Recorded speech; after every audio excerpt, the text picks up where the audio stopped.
BIC episode number 124. On this one, we'll spend most of the time talking about just collecting and pickups. Eric went to a card show.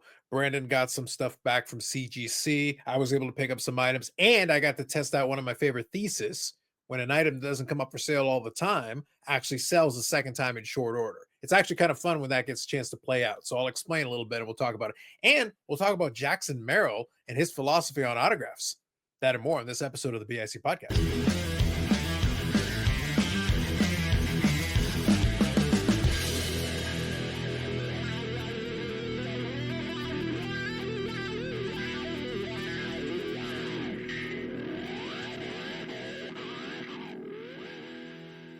Yes, under the watchful eyes of Brett Favre, we're here once again. So I think we're going to start off here. I'm going to do Silly Card of the Week. I'll give you the results from last week's episode, and then we'll get into a couple of new ones. Brought to us by AMG Collectibles, amgcollectibles.ca, AMG Collectibles YouTube channel. We will be back. This is dropping on a Tuesday. On Wednesday, the latest podcast will be on.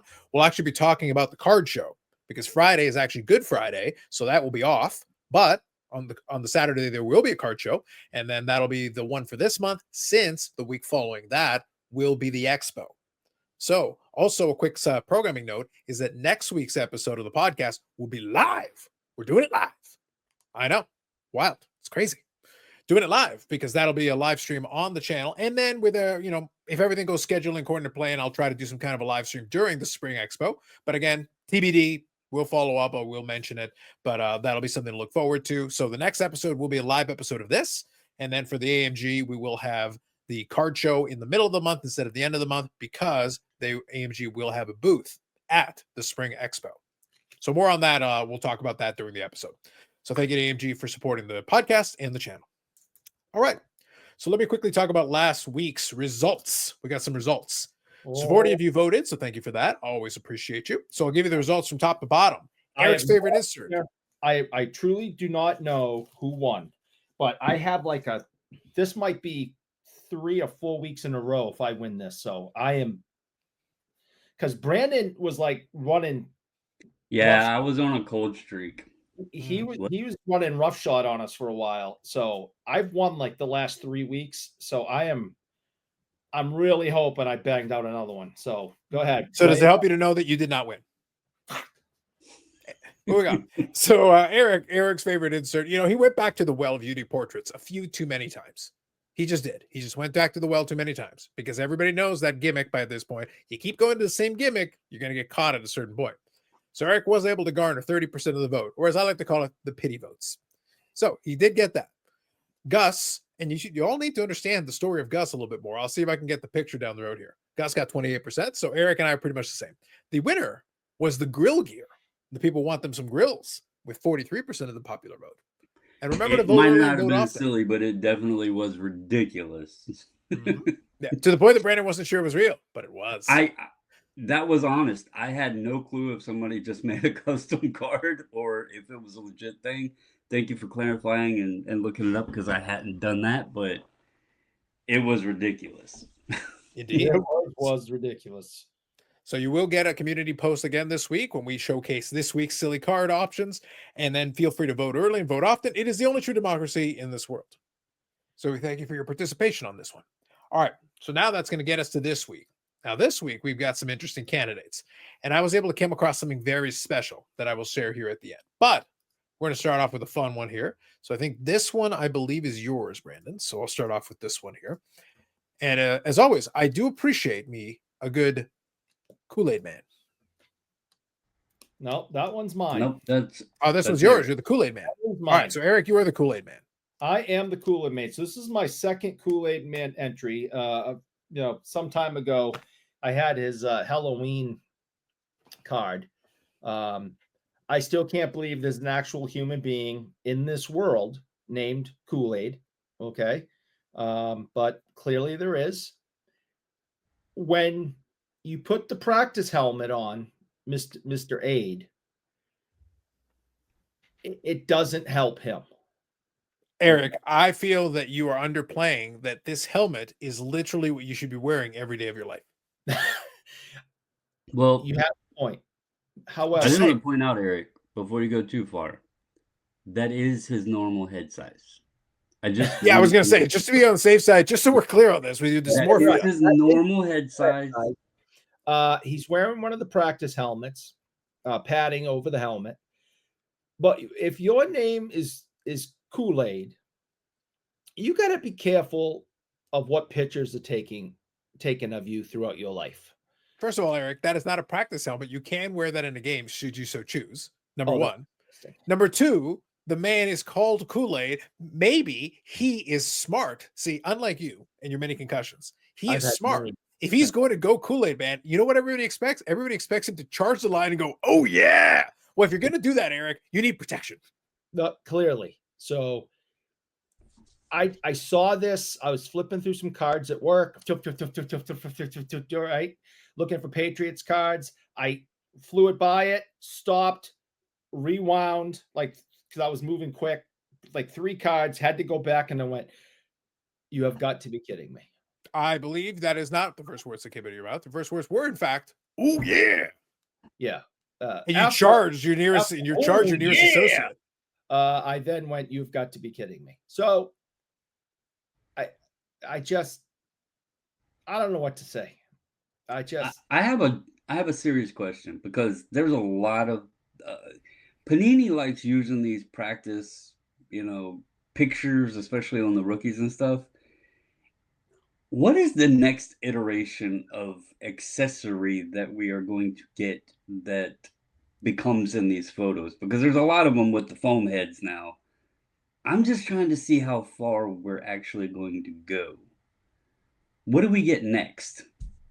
Well, during the pandemic, the cards that came out, 2020, 21. That was the mask variation. They all had masks on. Yeah. Which, of course, hindsight being 2020, the masks were not surgically appropriate or whatever. So they were letting all the germs in anyway. So it just shows you how stupid humans are. All of us. I was going to say, I developed a whole rule for this. So that's not really the issue here. It's just, it's one thing. I'm just all hearing from Eric is that he wants to have a memorabilia card that includes the helmet. Yeah, I want one with surgical masks. No, I think you want one with the special helmet. We get foam pieces as the relic. Yes. Not from any particular player's practice. There we go. I'm a fan. I like it. Yeah. Are you done concerning yourself with player safety, Eric? Because it sounds to me like you're against player safety. There's only one thing that is dumber and more embarrassing in professional sports. This is number 2. Number 1 is without a doubt mountain biking. Baseball players wearing an oven mitt.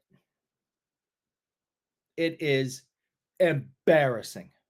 And what if they need to bake a cake right as they get in the clubhouse, Eric? That is the only logical explanation I have for grown men, professional athletes, supposedly wearing oven mitts while they play a sport. That is embarrassing. I don't know, Brandon. I'm thinking thou doth protest too much. This is number 2 after the oven mitt. Wow. Eric is pro concussion. Who knew? Anyway, so that is your first option. We got the Kool-Aid Man. Second, we got Todd Zeal from 95 Pinnacle, a classic. I do enjoy me some Todd Zeal.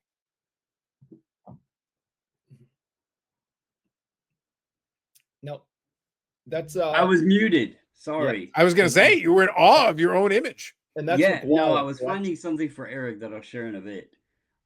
Yes, this was shared, passed along to me, and I vowed I would use it by the one and only Mr. Refractor Jones. This is the Pinnacle Todd Zeal, and as you can see, Mr. Zeal is in a curious situation on the tag there, and the gentleman he's tagging actually looks like he's got a little pain in his face. So, yeah, the card. Well, the guy he's tagging right now isn't wearing his protective helmet because, like Eric, he is pro concussion. No, the guy in red is pro steroids. Don't be hating, Eric. You want yourself some of the steroids. I do not want my. I think he thinks that's Mark McGuire. That is Mark Yeah, McGuire. It's Todd Zeal. It literally says All in his red? name's on. It's Yes, Todd it's Todd Zeal. Zeal. That's Todd Zeal. It's a different person. Eric, this It looks like dysmorphia has gone Mark too McGuire. far. Are you sure you shouldn't be wearing one of those helmets right now during this podcast? I did ride today. We did 8 and something miles in the woods, and there was one incident. Mm-hmm. Indeed. So things got a little shooken up Yeah, earlier. so Brandon, I think we're making a much stronger pitch for the helmets. I think we should get Eric one of those, and he needs to wear it during the podcast. Yeah. It's for his own safety and protection. It only It's Todd bounced Zeal off- and not Mark McGuire. It was the left side of my head that bounced off the side of a tree. So there Mhm. was no like direct contact today. It was more like just a nice ring your bell kind of a bang kind of a thing. Yeah. All right, So Carlos, anyway, I'm about to send you something. All right. While you're sending that, so just as a point of order, just to help old concussion boy over there, down there, out. Mark McGuire was still on the Oakland A's in 1995. Also in 1996. It was in 1997 that he did change teams. That was a couple of years later. So this is indeed Todd Zeal. Not All Mark right, McGuire. it's sent. I thought Todd Zeal was the guy sliding in. I don't know the difference. Well, the St. Louis Cardinals player is the one with the logo on the card. So it's I kind of a can't see tip off.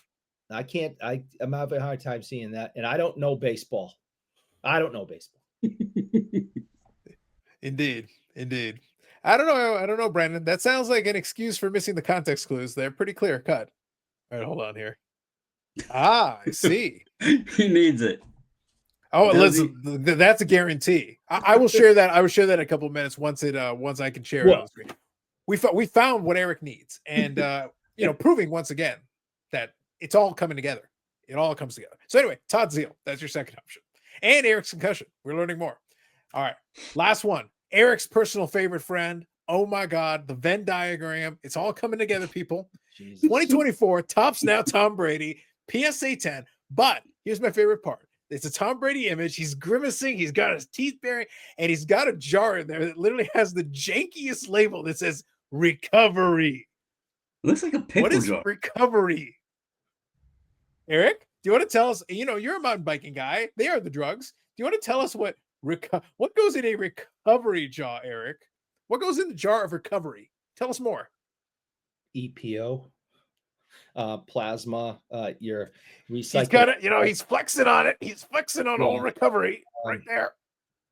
Yeah. HGH, all sorts of different things. When I saw this picture, Brandon, I was like, yes. I can't stand this guy. This is it right here. I love that I got to watch him play football for 20 years. He was the best that ever did it in that position. Outside of the lines, I have no use for this person as a human being. All I'm hearing, Eric, is that you need yourself a jar of recovery.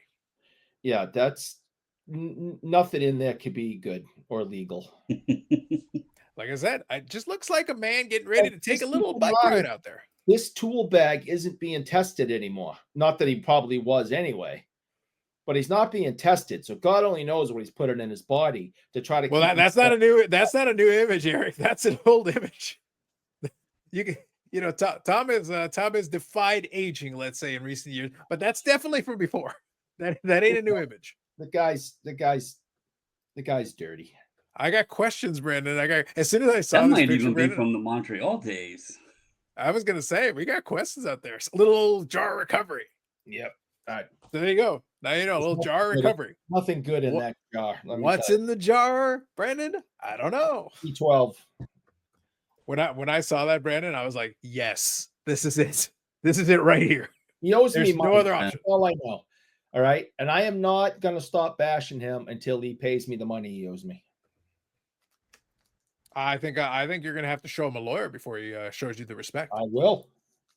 and then he'll crush your lawyer. And then by the time you're done, you owe him money. He owes me money. So just throwing it out there. So those will be your options. We will have a community post with all of them. And if you've listened to this section of it, let us know in the comments what you think is in the jar of recovery. Only wrong answers or right answers or any answers. Feel free. We accept all of the above. Let us know. Hashtag allegedly. No, Hashtag allegedly. definitely Indeed. not. Indeed. I got questions is all I'm saying. All right. So I'm going to share, let me share, we're going to share a couple pickups here, but let me share one card and then I'll save the last one for the end because it'll branch off into kind of a discussion that I wanted to have. But first, let me show this one. We had talked about the SPX a couple of weeks back. So I did pick up one card from the SPX. There aren't a lot of Medano cards, but Upper Deck will still sprinkle in some. So when I get a chance and it makes sense, I'm like, okay, sure, I'll go for it. So this one was one that I actually picked up from the eBays. So this is the SPX Holoview. I actually like the design on these. In hand, I've seen from some of the videos, it looks like these will look pretty decent. They're not expensive. You can get the regular version of it pretty inexpensively. There is an autograph variant on it. Those ones are numbered to 10. Those ones are a lot tougher. These ones, though, you can get for like $15. They are a little bit short printed, but not like crazy short printed. So it's kind of cool. You can get some all-time players on this. I like that they went with multiple shots. They didn't just pick the same picture in two different ways. So this actually feels a little bit more like old school SPX when they used to try a little bit. So I do appreciate that they at least tried to give a little bit of design to this one. So it's predominantly like all-time players that they throw into these. And you can get a bunch of different ones. So it's kind of fun that they threw that in there. So again, for a respectable price, I'll take it. And what I've always said, I may not agree with the box prices, but that doesn't mean that there aren't singles that interest me. If they show me a single that interests me, I'll still chase after it if I can get it at a reasonable price. So when I saw that one, it's like, all right, that's a new card, but I like it. I think it's kind of neat. So with that said, Eric or Brandon, I know Eric went to the show and you were working the booth and everything. Do you want to show off a couple of items there and then Brandon can show a couple of things? Yeah, sure. I won't show off everything because I got a lot. I was there for 3 days, all day, Yeah. 3 straight days, representing Sports World and working our table.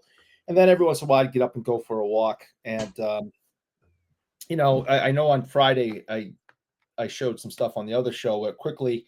The big one for the weekend was this 33 Lionel Hitchman card. Now, he was the first Bruins number to be retired, the second number to be retired in NHL history. He's a Hall of Famer, two-time Stanley Cup winner, one with the Senators, one with Boston. He was Eddie Shore's line mate. So, I mean, this is definitely some history. It's been given a 5. I think that's fair.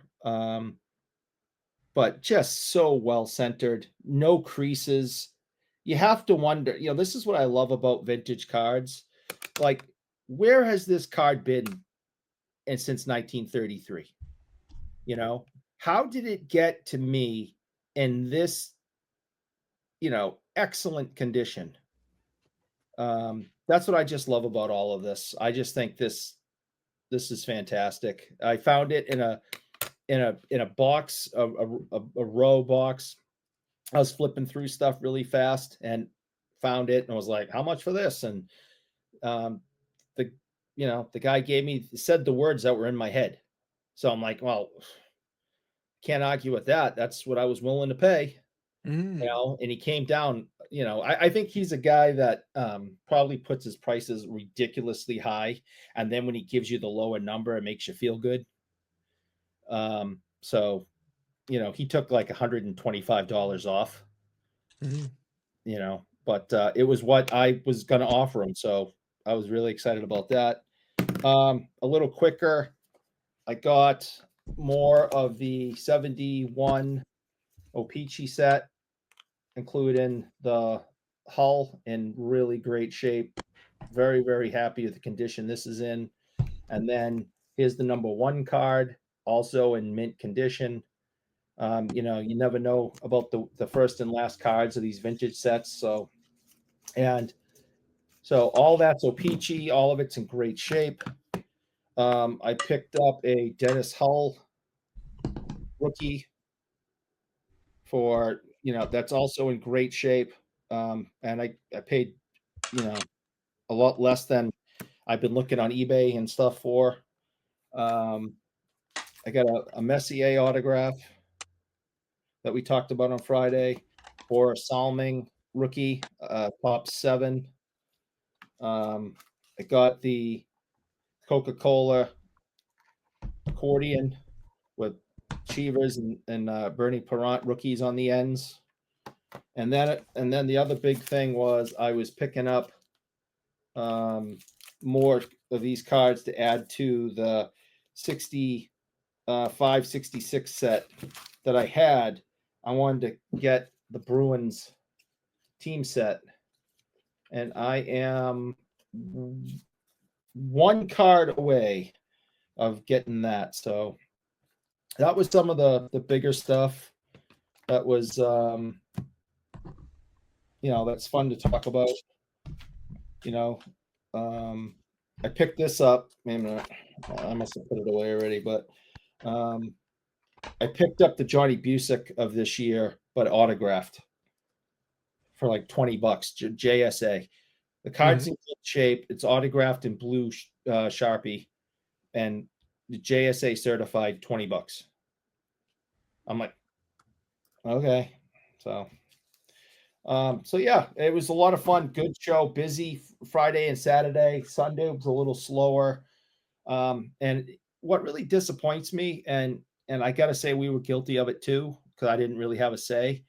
And maybe this is a topic for today or another time, but when people go to a show, it's not on them. The people who showed up shouldn't be punished for the people who didn't.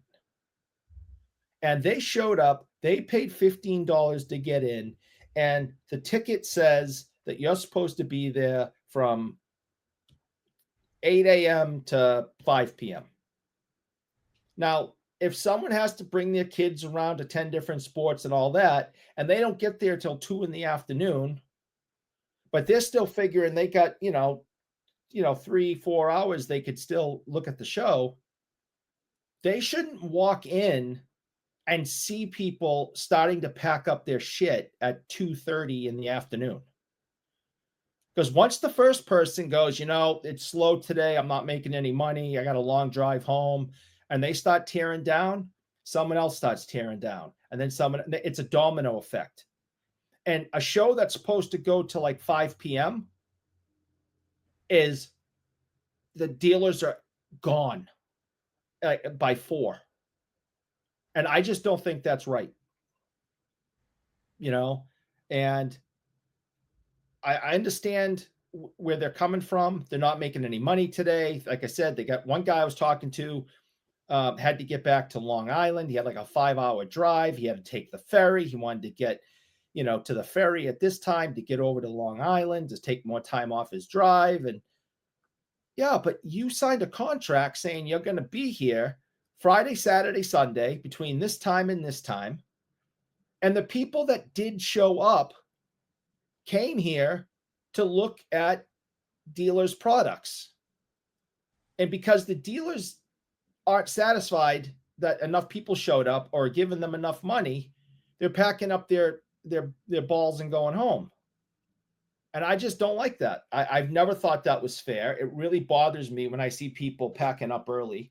I've been at shows where announcements have come over from the promoters saying, please do not pack up early. The show is open till 5 p.m. Do not pack up early. And people ignore it. I've heard promoters threaten dealers. We will not give you a table again if you leave early. We are noting who is leaving early. We have people out around, walking around with the notepad going, so-and-so promotions or so-and-so whatever left at 2:30, and you will not be getting an invitation back for the next show. I don't think they care. And it really does bother me. It does. Eric fighting for the people. I like it, Brandon. And listen, we left earlier than I would have wanted. We did not leave as early as a lot of people. I forced us to stay as long as I could be listened to. Brandon, this gives me an idea. I think on Friday, I'm going to force people to stay. We're staying till the very end. It's like, but there's no set time limit. Oh, but there can be. I get Eric's point. But also I see the dealer side too. I mean, there's both sides of the coin here, right? I know that the promoters there's several around here. If you don't stay, then you lose your spot the next go around or whatever. But you also have to ask yourself, if one reason that they're packing up is because they weren't making money, do they really care about coming back and spending money on a table again to not make any money? So that also kind of goes on the shoulders of the promoter, because obviously they're not bringing heads to the show that are buying stuff to make the money worth the time of being there. On the other end of it, I don't know how big this show is. I don't know like how well 500 tables. 100 tables. 500. 500. Okay. I think. I think shows are starting to get a bit excessive on the admission ticket price. Because you mentioned that, the people paid the $15 or whatever to get in. I think it's way too much. I think it's because stupid. The promoters are already getting paid by the vendors that are paying for the table. Right. And then they're getting paid by every head that comes through the door. Well, I don't know. They have to pay for the rent of the building. So I don't know how that works, to be honest. But well, that should be covered by your table fees at least. But anyway, I don't know. I'm sure I just think some of the show prices, like I realized Chantilly, I had forgotten they went up. And the show was just up there, not this weekend, but the weekend before. And I wound up not going. I went to a couple other things I had going on. And I got to thinking about it afterwards. I was like, just for me and her to get in for 2 days, it would have cost me $80. Ugh. Like, for two people to go to the show. And then who knows if you're even going to find anything you're looking for, if you're going to find it in a price you're looking for. So it's like, I might have just pissed $80 away to go walk around. And what's sad is I can go to DC, which is just a little bit further north, and go to museums absolutely free and look at shit, So it's kind of like, I don't know. The admission fees on some of them, I think I like the small shows that there is no admission fee for the attendees, because then I feel it's a little bit more relaxed and everything. But I see both sides of it, where the dealer don't want to stay if ain't nobody going to be there. But on the other hand, I'll tell you, paying money for a ticket, they want to have people there. So I can see it both ways. Nobody was complaining Friday and Saturday when the money was. Everyone I talked to, and I talked to a lot of people, everyone was happy Friday and Saturday. And Sunday things were a little slower, and people all of a sudden forgot how much money they made Friday and Saturday. Well, if it was a 3-day show, then yeah. I mean, the only reason to pack up is agreement, man. Yeah. It's again that dad who had to do all his family responsibilities and couldn't get to the show until 2 p.m. He gets there and there's already people tearing stuff down when it closes at 5, for example.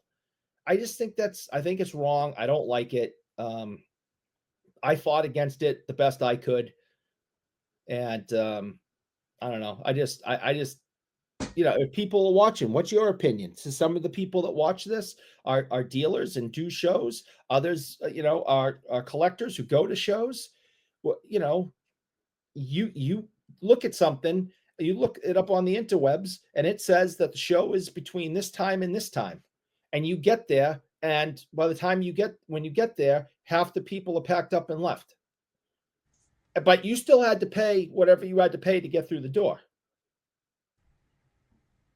It isn't like a full day pass and then afternoon it's a half day pass. Whether you came in the last 10 minutes, it's still $15 to get in. That would actually be kind of funny, by the way. Imagine, Brendan, if they had if you come in in the last hour, it's like, yeah, okay, it's $2, but it's like, run. Yeah.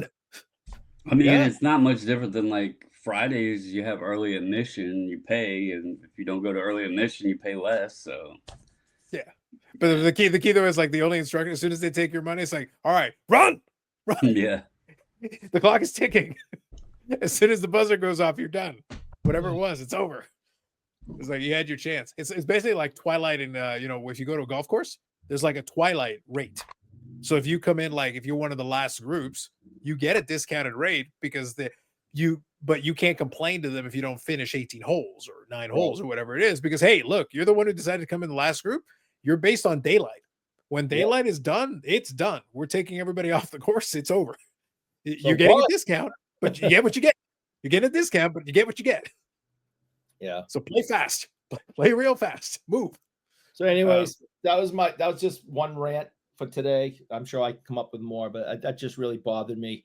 And there was just so many people bagging out early on Sunday, and I just thought it was kind of bullshit.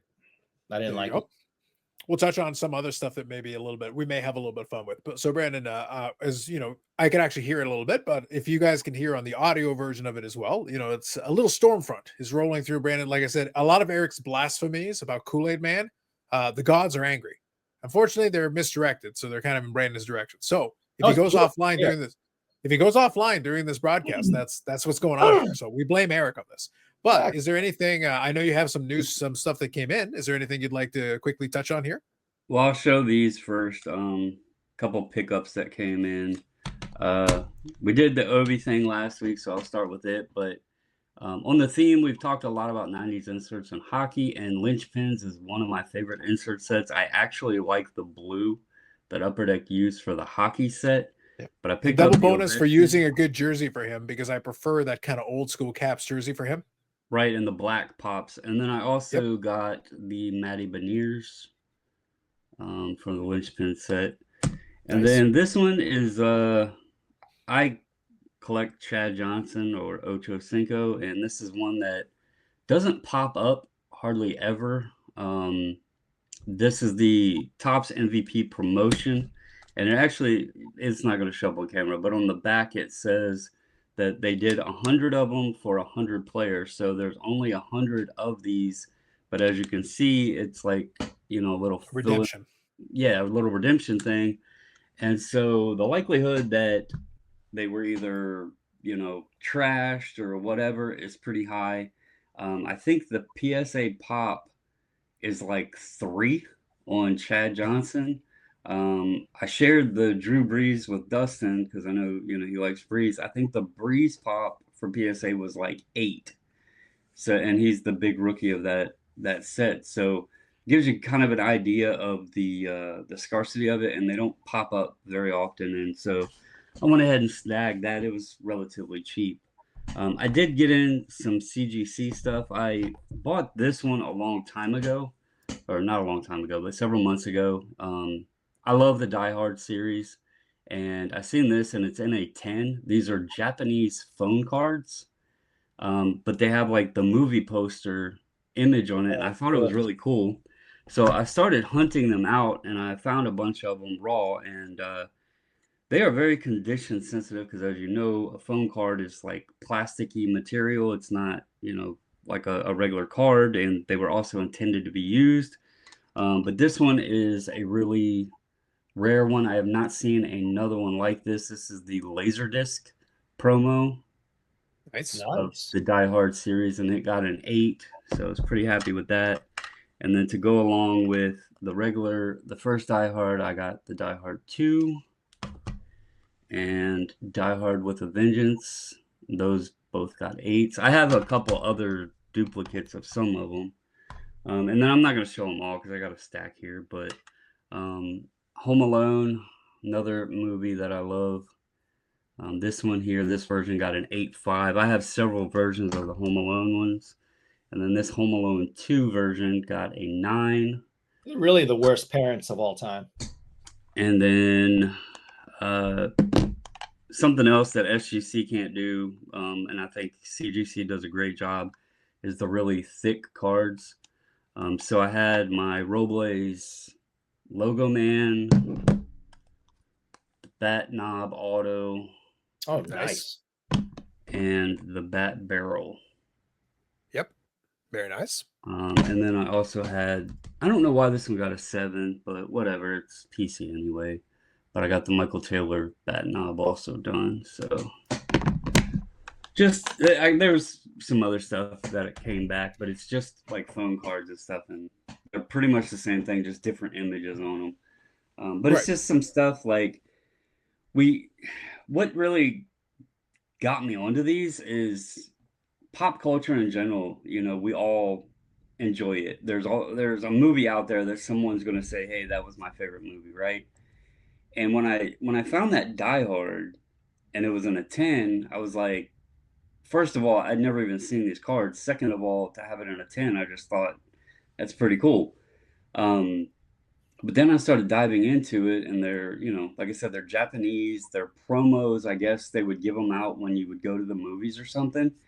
And I found a person, I think it was in France, that I got, you know, a big lot of the Home Alone and Die Hard stuff from. And he was kind of telling me a little bit about them. That's how I knew this Laserdisc one was so rare. And I've searched for it. I cannot find another one. So in sports cards, you know, we always talk about rarity, scarcity, pop counts, and all this other stuff. And when you start diving into some of this, you know, unique things, even though it's, you know, Japanese, um, and you start looking at how hard it is to even find any of it, I was like, you know, that's kind of fun. I like these movies. It's a challenge to try to find this stuff.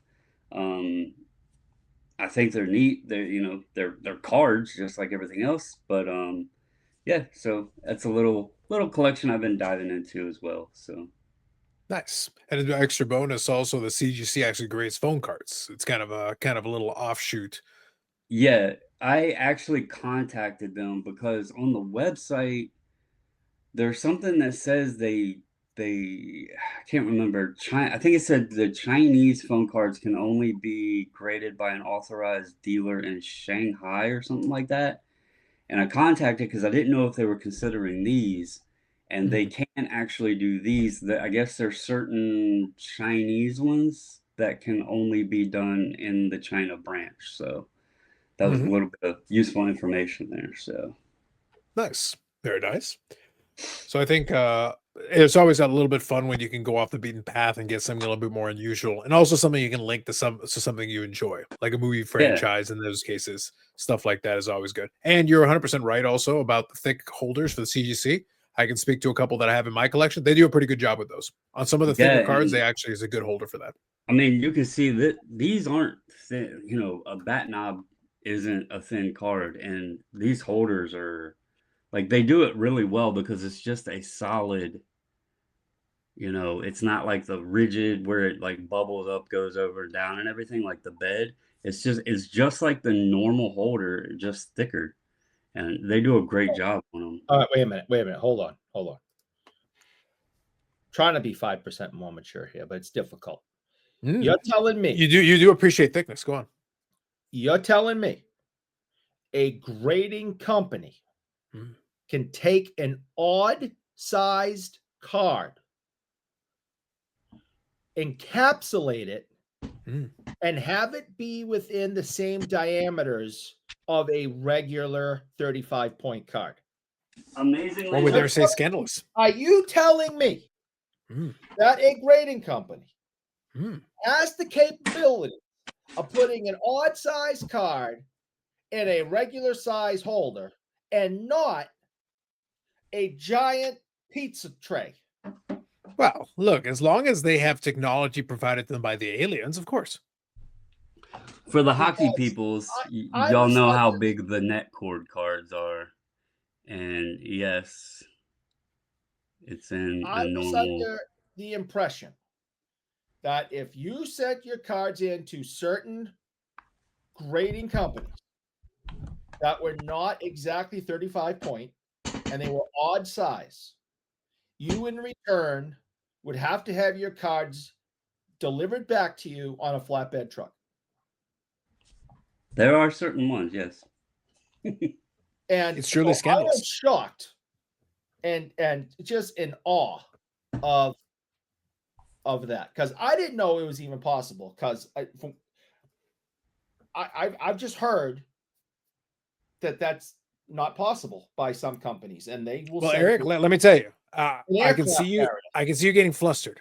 I can see you getting flummoxed. You're getting a little excited, Yeah. and we care about you. So we Okay. want to make sure you're okay. We want to make sure you don't hurt yourself.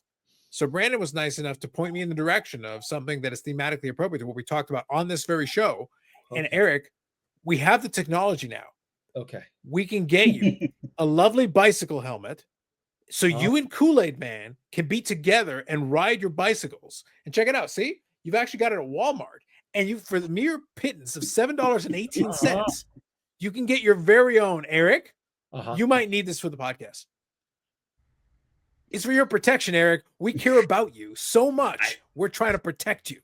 I found you. I found it for you, buddy. And we found it on sale, Eric. And we found it on sale. So we're trying to protect your head and your wallet. I appreciate it. And if I can find a way to put that on under my regular helmet, I may try it, because I really shouldn't hit my head any more than I have. But let it not be said. Let the record state that we're doing our best, Brandon. We're trying to help this man. This is funny, and again, I'm gonna keep a lot of it was very funny, Brandon. But he was talking about the table mat size slabs of his favorite company, and it got me thinking that you need a new table. No, CGC can grade VHS tapes in a smaller slab than what Beckett of course uses. Like, for look, some of them cards. Beckett, we've all been on the train that Beckett is ridiculous. Like, they do bizarre things that we can't explain, and no one should try to explain any of it. It's all wrong. Whatever it is, it's wrong. But some people still want to try to resurrect them and try to save them for reasons that are never yet to be fully explained. But yes. Also, just real quick, I'll grab it. Go. We appreciate all the props, by the way, folks. You got to be checking out the video. Otherwise, you're missing out on the props here, because we got a lot of them. Because this is another reason why I just thought these were cool. So here's the movie. Yep. And here's the card. Yep. And I just think it's, kind of neat to... You have the compliment of the two. Yep. Yeah. So that's fair. That's fair. Well, Brandon, if there's a video game, maybe you need to get the video game grid and you can have the trifecta. I think they do have one. I think I wasn't there like a Super Nintendo game or a Super NES game or something for Home Alone? Yeah, I'm sure there was. I'm pretty sure. I believe Sega has one too. Okay, so maybe Sega Genesis would be good, because then Sega Genesis you get the clamshell, and that'd probably be a little bit easier to get a nicer grade. So maybe the trifecta. And Die Hard has I think it's called Die Hard Trilogy is the game, and I know it's on PS1. I don't know if they made it for Xbox and stuff. I can't remember, but I know it's on PlayStation 1. There you go. Nice. So let me share one more thing here. And this one will kind of lead into the offshoot. So hopefully you folks enjoyed. I wanted to take a little bit of time to do, like I said, we've got a couple of small stories, nothing too crazy this week. Right now, a lot of things are kind of on cruise control. We've seen little things, but nothing that I thought was worthwhile spending a lot of time on.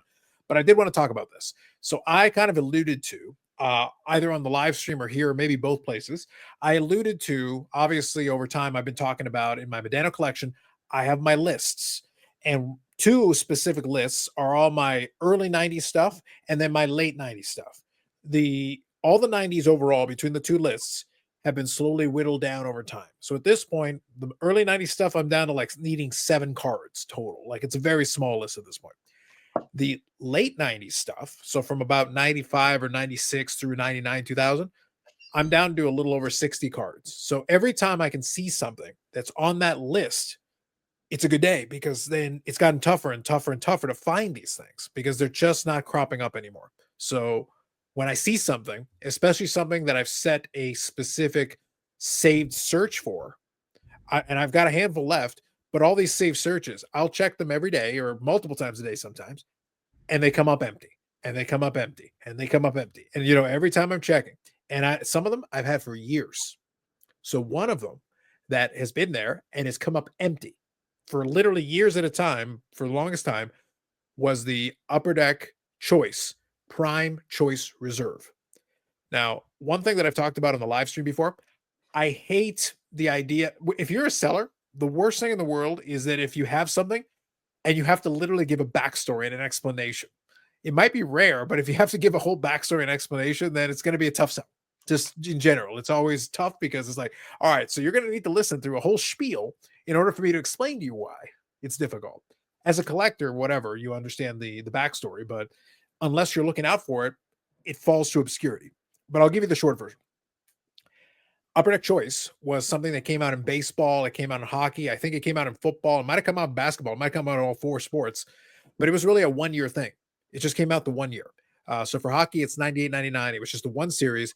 It was a low end brand. It was meant to be like a kid's brand. Yep. Nice cards. Like they're I very remember. clean design. Yeah. What's that? Yeah, I remember. I'm agreeing with you. It's a very clean design, inexpensive. They were not expensive at all. So out of those came the infamous StarQuest Golds. And those have proven to be very difficult and very pricey over time. They've steadily increased in price. The Prime Choice Reserve, though, was a parallel for the base set. Now, the base set was over 300 cards. I want to say it was like 320 cards, 340, somewhere in that range. I forget Wow. the exact number. But it was a decent sized base set. And you have a bunch of subsets included in it as well. So you got two parallels to it. One of them is the Choice Reserve, and then there's the Prime Choice Reserve. Okay. So Choice Reserve, really all it is, and this is why I think it fell into obscurity. The Choice Reserve has the same issue. All it really is that you're looking at the card, and on the front of the card, it'll be like semi-embossed with a little bit of shine to it. It'll just say Choice Reserve. Unless you're looking at the card head on and tilting it a little bit, it's kind of hard to see. It's not obvious, and it doesn't show anything on the back. Like it's not clear cut, but you can see they're pretty commonly available. The Prime Choice Reserves were numbered to 100. And they were basically the same thing, but they would have the word prime, and the word prime was in much larger font, but it was the same thing. It was kind of like this weird it was literally embossed on top of the image with kind of a rainbow foil shine. So what happens is if I put it in the light and I move it around for you, you can kind of tell. And then on the back, it'll be numbered to 100. That's the only differentiator. Like you could literally put it in with some base cards, and if the light is wrong, you wouldn't be able to tell. Like it's very subtle unless we put it in the light, which I'm sure some of these have gotten hidden away in boxes and people don't even realize they have them. Right. So it's all of this combines to make it a very difficult sell. And then on top of it, a 300 card base set, you think, oh, 100 cards, 100 card print run, 300 card base set. So to get an individual one is kind of tough. And then late 90s, out of 100 is actually pretty tough. And again, it's more of an obscure one that people don't really pay attention to on a low end brand. It's a perfect storm of, they don't come up all the time. So it stayed on the want list for the longest time. So I've had my safe search, checking it all the time, been coming up empty for literally years because I think I put it on there back in the late 2010s. That's how long it's been on there. A couple of weeks back, I finally get a hit. Brandon can attest to this. When you see something that has been a safe search for the longest time, you've been checking constantly, and it's empty, empty, empty, empty. You never get an email for it because nothing. And suddenly one shows up. You're like, oh, hold on. Gets your attention. So I set up my snipe. I set up my mega bid. And I lost. I thought it was a mega bid because honestly, the problem was that it had been years and years and years since one had come up on open market. So I'm guessing in the dark here. Like I'm trying to comp it out compared to some other ones that have sold, some of the other players, and I'm kind of guessing. I have no idea, genuinely. So I was the underbidder. I ended up going for just north of 200 US is what I ended up selling for, which is either high or low, depending on how you conceive of it. It's honestly, it feels high to me, but again, it had been years since one had been available for sale. The last time I saw one prior to that was sold as part of a private collection, and it was sold directly to another Medano collector. This will come up again in a second, but I'm mentioning it for a reason. So this one came up, open auction. I lost out on it. Very disappointing, obviously, because I had been waiting years for one to appear, and I took a shot, what I thought was a good shot at it, and I'm the underbidder on this. Okay. The other Medano collector who had bought that private collection that was the previous sale that I had seen maybe a year and a half ago, they ended up deciding to list theirs. Now, all this background to get into one thing that I've talked about in the past that is always an interesting thing for me. It is always interesting when you take something that is a tougher card that doesn't come up all the time, and then finally one comes up for sale, it sells, and then somebody else gets the idea to sell theirs in close proximity, in close timing. That can be a dangerous game because you're playing a weird market dynamic. And really what you're asking yourself is there enough off the strength of that first sale? Does that motivate others then to bid more aggressively on another one? Or did the high seller go for it? They made their mega bid, whatever that is. And then the underseller obviously pushed it to a certain point. But as soon as you get rid of that first person, is there enough momentum left between the second and the third person? Because that's really what you're asking about. You're not asking about the top bidder anymore, because unless they want a second copy, they're probably not in on the next copy that comes up. So they're out. And assuming that's the case, is there enough residual strength to try to sell it? Especially in this case, literally as one was coming to an end, this other one got listed. So I get a second ping and I see, I'm like, oh, this is an interesting situation. So I put it on my saved searches. I put it on my watch list as well. Obviously, I'm trying to win the first one, but just in case, hey, look, at least I got one more on my watch list. I can always take a shot at the second one. Second one comes up to conclusion. And by the way, also kind of a little side note, you might not want to end your auction on something that's a little more obscure at like 4 p.m. Maybe not the best ideal time slot to be putting. I'm just throwing it out there. Just something I throw out there. So I ended up winning the second one.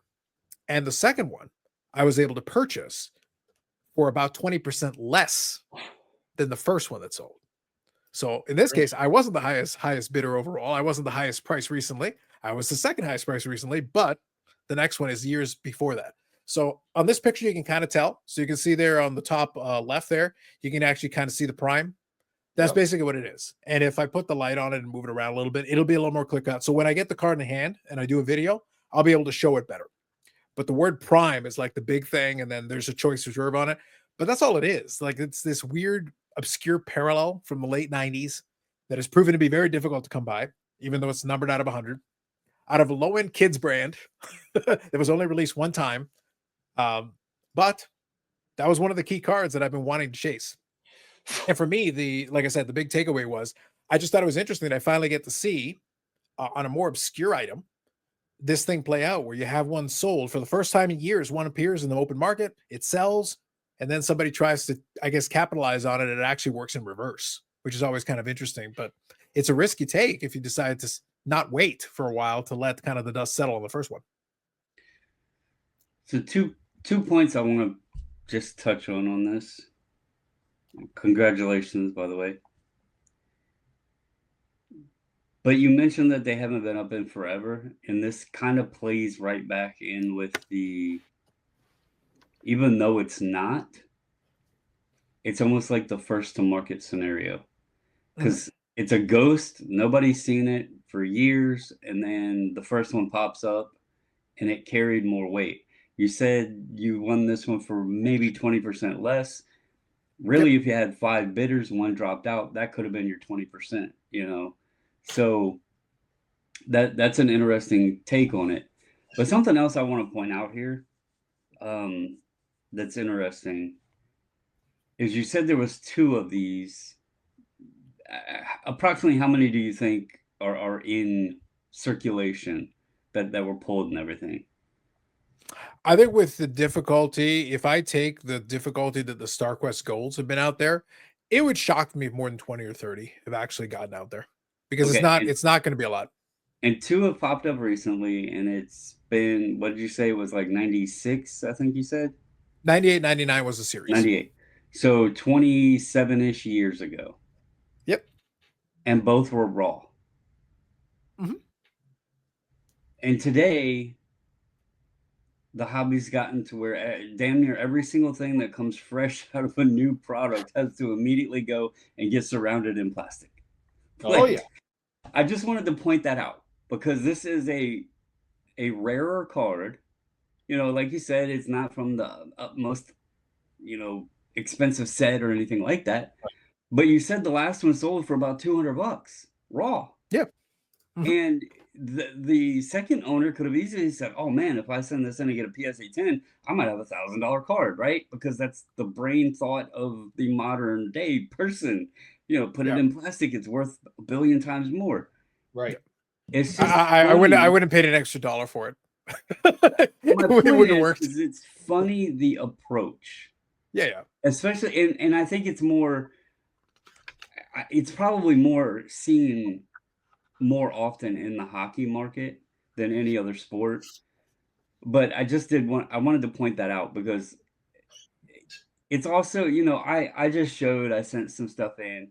I like, my collection to be in holders or whatever. I don't grade everything, obviously, but it's also nice to see when things pop up. I mean, like this is from 01, not hardly any of them have ever been.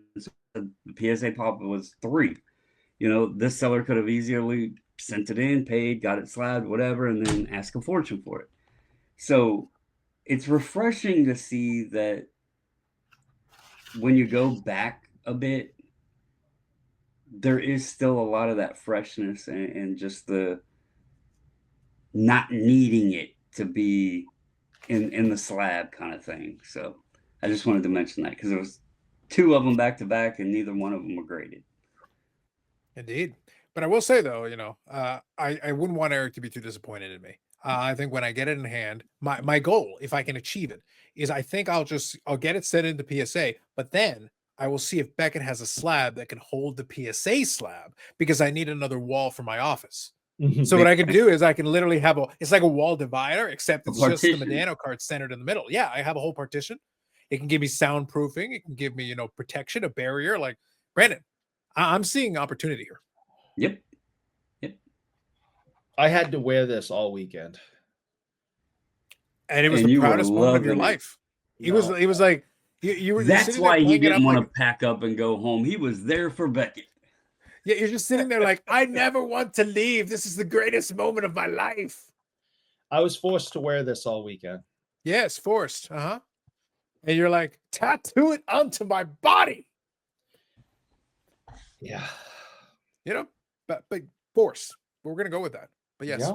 So bottom line, and like I said, I just wanted to broach that because that specific pickup, I'm very happy to have it because it is on a short list. Like that list is getting short all the time. And Brandon, it's one of my favorite things. I get to retire a save search. When I get to retire a save search that I've had literally for years, that's a good day. That's a good day when I get to retire a save search. No, that's I've been getting annoyed at my Michael Taylor save search because there's been dual Michael Pittman and Jonathan Taylor Colts cards that are flagging my save search. So I'm like, oh, there's a new Michael Taylor. I go in there and it's freaking football. So that's been getting annoying. There you go. Nice. So other pickups are related to all the wrestling. So that'll be saved for the other channel when that stuff comes in hand. But we'll see. And one thing I'm looking forward to the expo is that looks like Ship My Cards is going to be doing a little bit of card muling. So you can actually, if somebody has that on them, there is an option. And if you're somebody who's eligible for it, I would recommend. I think you've still got a little time at the time of this recording. If anyone here is in Canada and you've got Ship My Card stuff, my understanding is you can have up to 20 cards for $10 brought over, and you can get them at Expo, and you can claim them in person at the booth. That's pretty good. So as far as I'm concerned, that's a deal and a half because right there, that's a great time saver. And I've used it before in the past, and they're good about bringing the stuff in. You go over there, you let them, hey, can I have stuff? And they're like, yep, no problem. They grab the little packet for you, hand it over. So for me, it's great to be able to get my stuff delivered that way, and potentially some savings allegedly. I would hope so. Yeah. Saying allegedly, but yes. So it's been a good service in the past, and the fact that they're offering it again here is a lovely thing. If that's something that is useful to you, so I'll just throw that out there for you. Anybody to whom it may concern. So I think that's good. One other thing here I wanted to touch on. So let me touch on 2 things. One we'll have a little bit of fun with, and then the other one is actually kind of one. Maybe we'll get another little ranty Eric. We'll see. Oh boy. First one though, let's have a little fun first. Let's talk about 6667 Topps Test issue. REA Auctions has themselves a bunch of cards, but one of the cards they've got, very fancy, a Topps Test issue, Bobby Orr in a PSA 9, very fancy. Eric is already preparing himself to mega bid, so y'all have been warned. You got it. He's going to uber mega bid on this one. Some body parts. Just saying, and there it is. Look, in all its glory. How much can you think you can get for recycled titanium? In this economy, we're probably getting better. Okay. You're probably getting a better rate. It's probably your best shot. Because yeah, I may have to recycle this titanium in my hip. Mm-hmm. I will say a very nice clean copy. If you're in the market for a very fancy high-end Bobby Orr. That's a newer cert number too. I'd give everything up. Take it all. Come take it all. Give me that. And I'll sit here on an empty desk just looking at that. They I'm can going also to get a assume bonus. the white on the right side edge, that's normal for the test. I believe it is. Yeah, like I've seen a handful in the past, and I believe, again, being that it is a test issue, I think that is part of what is expected. Just because I don't know I don't know if in the test they did a complete set or not. I forget if it's a grouping of the set or if it is a complete set. I'm a little rusty on that one. We can always ask the Burrell. We can maybe inquire on that on Friday, get a little bit Yeah, more it might knowledge have on been it. in But like a panel or something. that's what I'm kind of remembering, but I could be mistaken. I hear allegations that there's an app, so perhaps that's something we Oh, can look into. I said I've heard allegations. These are rumors. There's a lot of rumor mongering going around here, but who knows? But nonetheless, I don't know, Eric. You're a kidney and a half away. Very and fancy. and I would give a kidney if one was needed, Mhm. and that it would be a fair exchange. I would be happy to donate that kidney for that. Absolutely. Is the guy Mhm. is the guy near Orr's ear? Is that Santa Claus? Kind of looks You're like it talking a about the little one bit. over here on this side? Yeah, right there. Kind of looks like Well, Santa. he's lacking a beard. I think his sweater fits, but he's lacking a little bit of a beard. By the way, so is this Frank Mahovlich over here?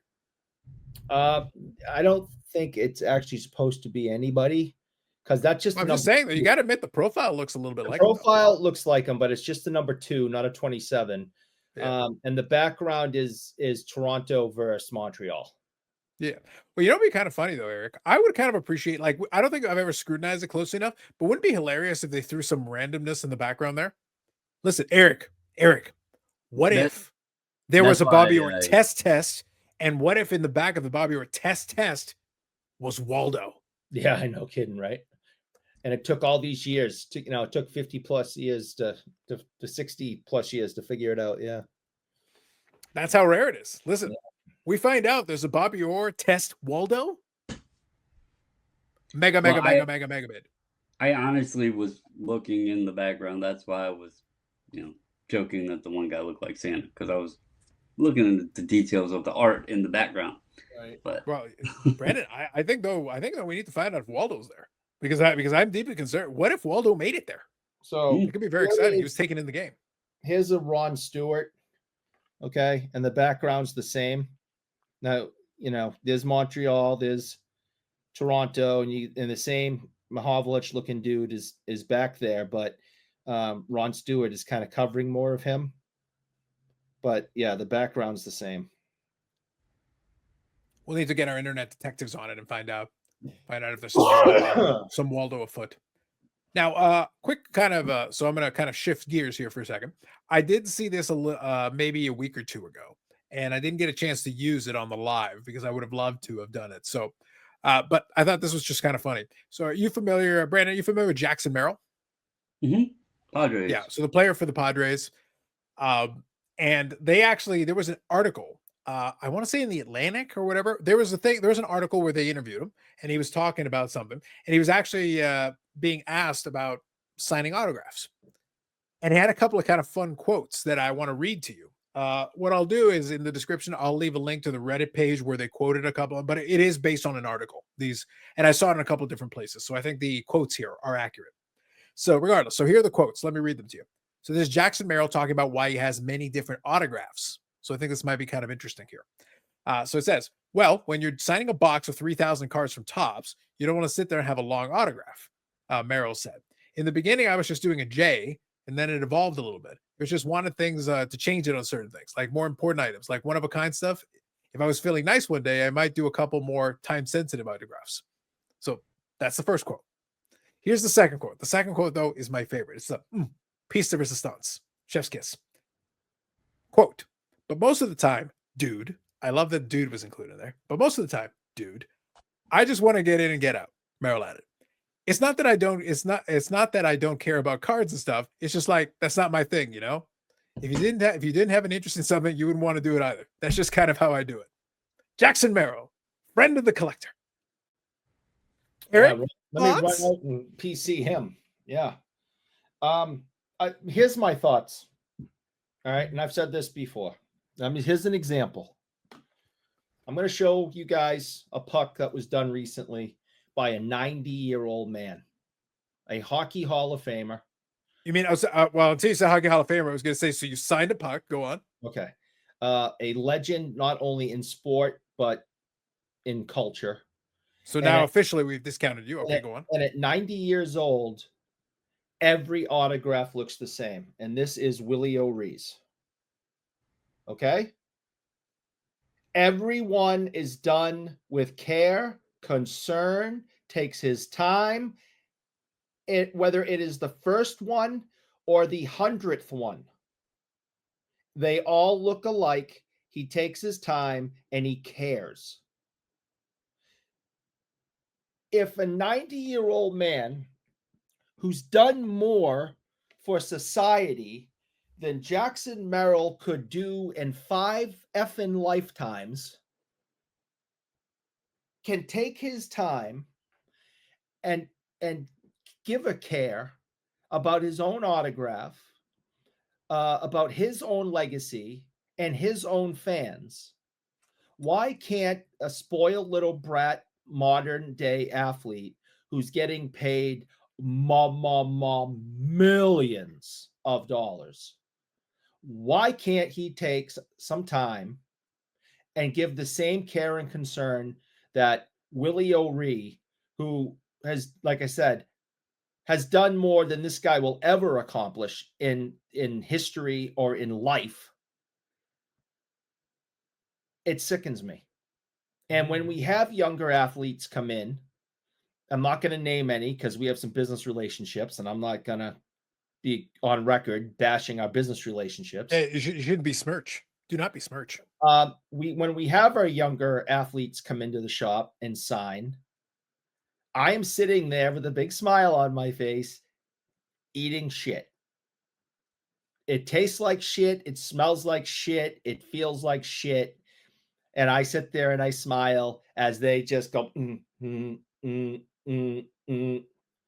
then Ooh, do we get sound effects, or do we have to pay extra for the sound effects? That's pretty sweet sound effects. Because everything's extra with the young guys. Okay. Mm-hmm. Willie will sit there, sign your item, take a picture with you, talk to you, ask about your day, listen to a story, be very gracious in the things that you say to him. The other ones won't make eye contact. They blow through the signature and it's a scribble. They do not want to talk to you. They are looking at the clock going, I am here from this time to this time, not a second before, not a second after. If we get to that time and there's still 50 people in line, not my problem. And it is very frustrating to work with younger athletes now, and it is still a pleasure to work with the older guys. And I dread having to work with younger athletes. So here's a question for you, Eric.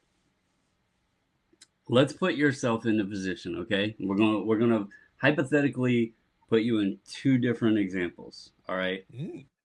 Go on. Example A. If you had to take a guess, how many Willie O'Ree autos are available right now on eBay? Hundreds. There is exactly 172 results. I checked the solds, add them in. It was 52 solds, so you're looking at 224 cards over the last 90 days because the solds shows 90 days of solds. So, you're Willie O'Ree. You're older. You've played your career. You know that most of what you're signing, which is likely very limited amount, is for maybe a shop, but usually someone that wants it is going to be a collector, right? And you're not signing, I mean, Jackson in that interview said a box of 3,000, okay? We can blame these players, and don't get me wrong, I love guys that have a clean autograph, a nice autograph. But we're in an age where damn near every card is signed. Like they're putting these kids signing out the wazoo. There is almost, well, very close to 4,000 Jackson Merrills available right now on eBay. 172 Willie O'Rees, almost 4,000 Jackson Merrills. You also have to take into account these players today know that their stuff isn't necessarily going to the hands of a collector. It's going to the flippity flip game. So why put in the time? Why put in the effort if they know that really who they're signing it for doesn't give a shit about it, and they're only worried about the value? Does that change your thought process there? Because you can use, listen, I could use other examples. I could use Ray Bork. Okay, you will find thousands of his autographs, maybe not 4,000, I don't know, but you will find more than 100 of Ray, and Ray does a fine autograph. You can find, Jerry Cheevers. There's probably thousands of Jerry Cheevers autos. 517 Ray Borks. Okay, well, I don't know what to tell you. Well, I let me kind of piggyback off of what Brandon's I don't talking about. mind being, I get your point. I understand your point. And I respect facts, and you're giving me facts, and it might not meet my, what I wish it would, might not match my argument. Yeah. And it might not enhance, your point. Now, Eric, real quick, I just want to add one thing. I just want to add one thing as well. Just kind of piggybacking off of what Brandon's talking about, though. Even just forgetting the raw numbers, a Ray Bork or Willie O'Ree will have done their signings at this point over decades, respectively. Both of them have signed now, because Willie O'Ree obviously signed when he was a player, but things have scaled up but he's actually signing Beehive cards for Pinnacle back in the late 90s. So, he didn't sign a million of them, but he signed some for those guys. And he's done some signings obviously over the years. And it's also a revenue stream for Willie. And in the same vein, he does take the time. He does do all those things, but it's also good business at the same time. Like, at the same time he's doing that, it is a revenue stream for him, a way for him to make some money doing something. And of course, he'll give you the full thing because he can sit down, chat with folks, give them a few stories and everything. And it's all part of the package, so to speak. But at Jackson Merrill, the issue with this is that he's already signing 3,000 box cards of autographs, and he's 21. So how many autographs would he have signed by the time he's 25 or by the time he's 30? If they're handing him boxes of thousands of cards at a time, he will have outsigned Willie O'Ree in the next 2 years. He will have outsigned his entire lifetime. Or Ray Bork, he will have outsigned him in 3 years or 4 years. And in reality, like, most of these guys, like, half this stuff is going to wind up in a pack that somebody's going to go like, eh. Well, and we have no proof of it, but these guys, these kids today, like in Jackson Merrill's case, when he's signing these cards, he's signing something that has a guarantee of the authenticity of the auto. And I'm not saying Willie O'Ree or Ray Bork or those guys ever did this, but in the earlier days before autographs were plentiful and packs, autograph every pack or whatever, and Refractor Jones can verify this statement because he actually talked to me about it. Back in the day, it was commonplace where if there was a player who had some stuff to sign, the clubhouse guy would just be scribbling. It's known that there's certain players on TTM that would be a secretary signature or something. So even then, some of these autos that pop up, it wasn't even the player themselves signing it. I understand wholeheartedly a lot of these signatures are just trash. And that's another reason why the fact that the hobby is valuing them so high today is also kind of comical, because there isn't much effort. There is so many of them out there that, like, really, what makes it important? What makes it valuable? And as Carlos mentioned, Merrill is in his second season. I think he's in his sophomore year. He's got probably 2 decades or more of these 3,000 count boxes coming in that he's going to be signing. His autograph is going to be everywhere. And the more that they keep making these parallels and everything, and we've had this conversation, but as that goes up, the more the autographs are coming, and I'll be honest, You know, I can be someone that appreciates a nice autograph, but if I was in his position, I wouldn't want the hand cramp of sitting there trying to sign a perfect, nice autograph. You know, I just wouldn't. Like, I Yeah. feel for them guys having to try to get all that stuff done. No, I think So one other thing as well that I'll also include, because it actually is based on the quote. Like in the quote, in the second half of the quote, he said, "It's not that I don't care about cards and stuff. It's just like that's not my thing." So you're taking a person who's not a card collector. You're taking a person who doesn't even like cards. So on top of everything else, you're asking him to do something where at this point well, he's kind of basically contractually obligated. You know, I think it's a situation where based on those quotes, Eric, my thought is if you gave Jackson Merrill an opt-out, he'd be like, okay, I will sign 5 cards. yeah. I'll give you a beautiful signature. If you let me just sign 5, I'll give you a perfect signature and then fuck off. But I don't want to sign Didn't he 3,000. I don't want to mention? sign 300. I'll sign 3. And trust me, they will be the greatest autographs that have ever been known according to man. I will write you my life story, but I'm only going to do it 3 times. And then leave me alone. Please go away. Doesn't he mention? I thought I heard you say something about if it's something more important, he signs a nicer autograph. Yeah, basically. So here, it's like on certain things, like some more important, like a one-of-one stuff. If I was feeling nice one day, I might do a couple more time-intensive autographs. So he will like save the better autograph for like a Yeah, one-of-one or something like that, basic. Because he's like, yeah, for the majority, I'm just like, here you go. Meh. Please go away. The idea, and the I intention think is basically to get rid of the pile of work. I think we could all agree. I mean, I think it's our own fault. We've wanted this. We want the hits. You know, we got to have the hits, and the only way to get the hits is to make these guys sign more. And you know, so I think as a whole we have to take accountability for it. You know, if you want more autos, they got to sign more, and if they got to sign more, then it's likely not going to be as good. So Yeah. Well, I think you're also if you want them to sign more, you're also going to get more autographs from guys that genuinely never wanted to do it in the first place. So because there's going to be a subsection in every sport, there's going to be folks that are like, "I'm doing this so I don't get fined." yeah, Basically, it's I was thinking the same thing. The it's the Marshawn Lynch. Marshawn Lynch thing. It's like, yeah, I'll do it, but I'm doing it because you're basically making me do it. Yep. And I won't speak for you guys, but as someone who has worked retail jobs and things like that, where you're doing a pile of work that you don't really, you know, I dare say, I Effort know, goes out the shocking, window. Yep. shocking it may be. I didn't exactly give my maximum effort at the minimum wage gig, Eric. Should I have given my all? Maybe I should have. Alas, I did not. I did not. Somewhat shy of 100% maximum effort. A little bit shy. A little bit. Missed it. Maybe But 99.5. Maybe 99.5.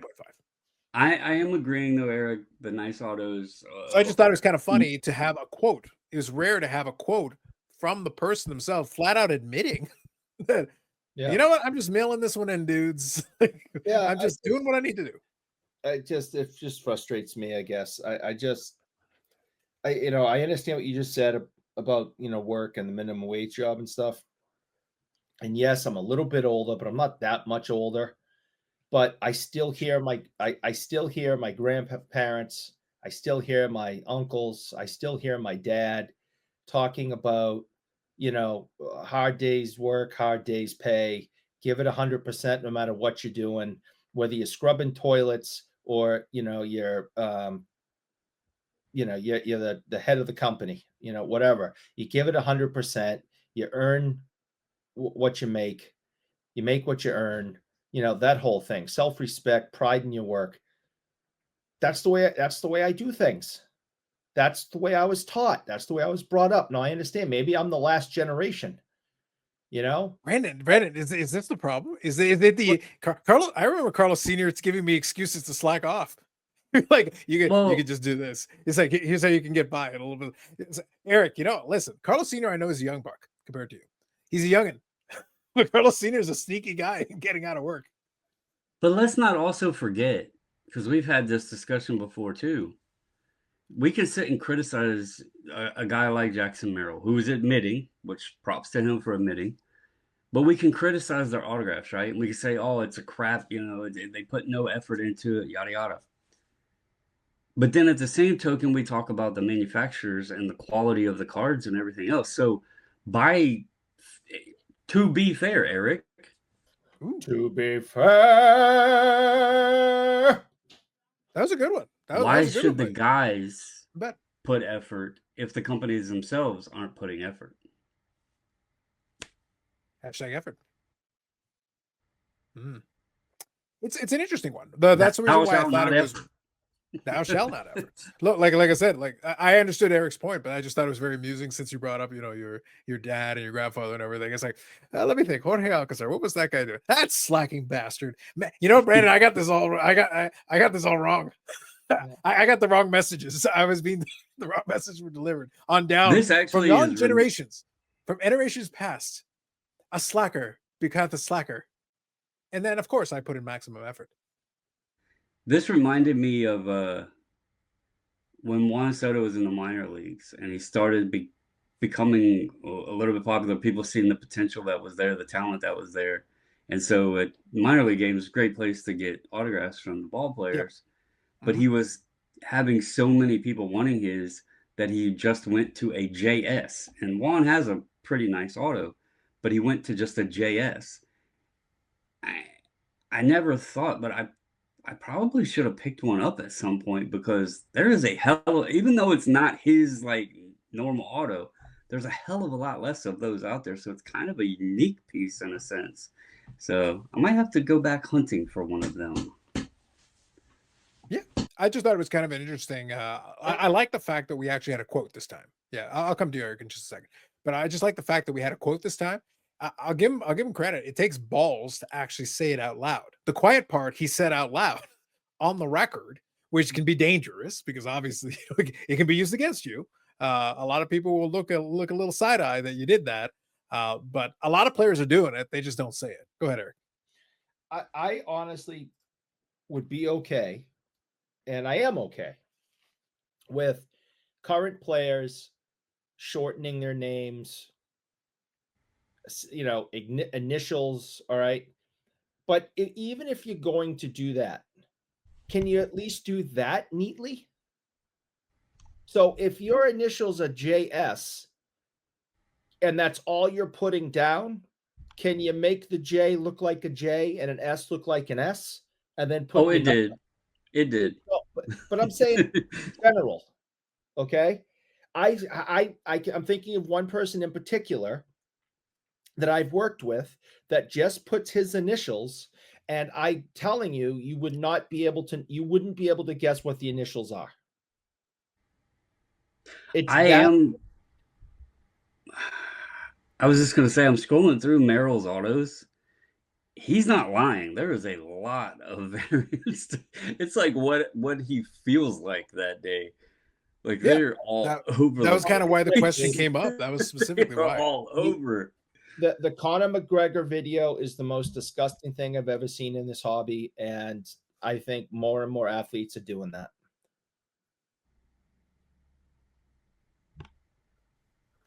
Well, I know, Brandon. When Eric asks you for that autograph, he's expecting you to write it. You might have to give him. You might have to give him the Prince symbol version. So, Eric Eric, would is a Prince hate. symbol version acceptable? Like, That's if it comes out as nice as that, then great. But He again, would if you're hate my only putting autograph. two letters and a number, make sure I know what the letters are. Because again, I have someone in mind right now that I've worked with recently. 2 letters and a number. You can't make any of it out. Won't even make the number hashtag. yeah. Well, Well, Eric, these well, lines. You don't even know what the number is. I laugh because we talked about this before. Speaking of autographs specifically, I laugh because one time I sent a package down Eric's way, and I'll usually leave a quick note, just like quick line there, and then I'll sign the bottom of it. But you can read my name, like I write out my whole name. But Carlos Senior, there you go. Oh, can you put it up one more time? There you go.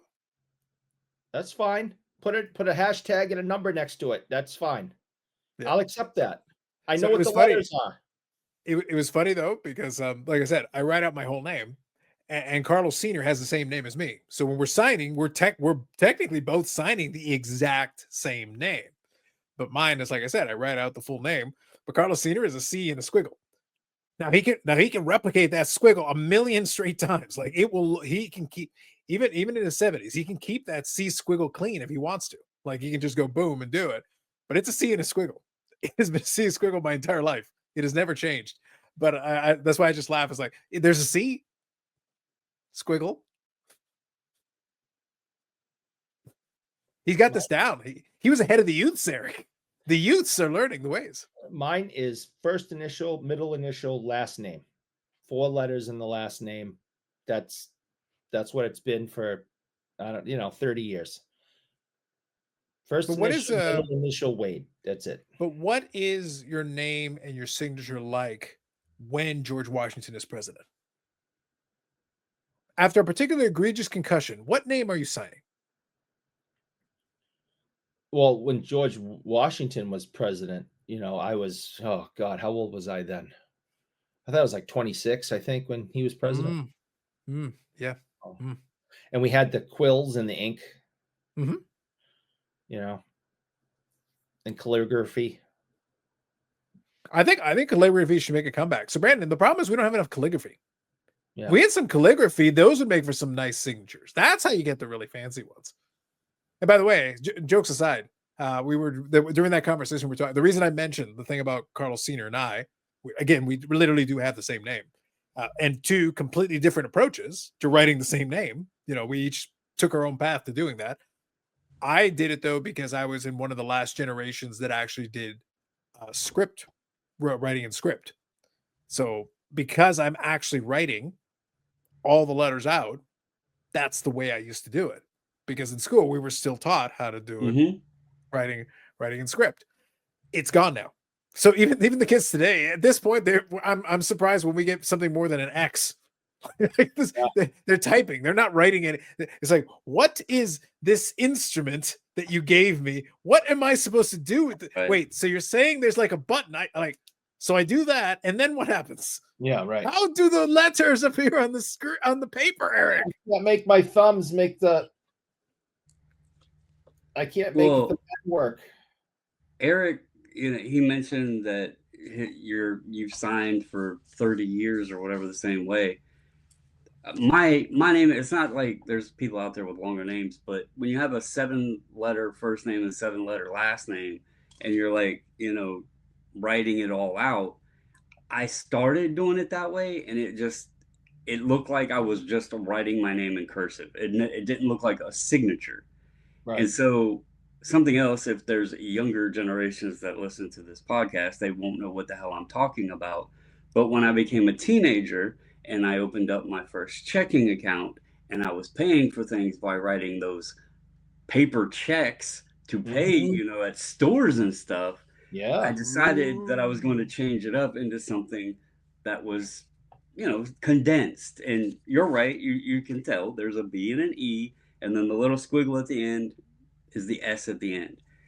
You can go, I have a YouTube video that I actually did my signature and kind of cut it out, photoshopped it in the thumbnail.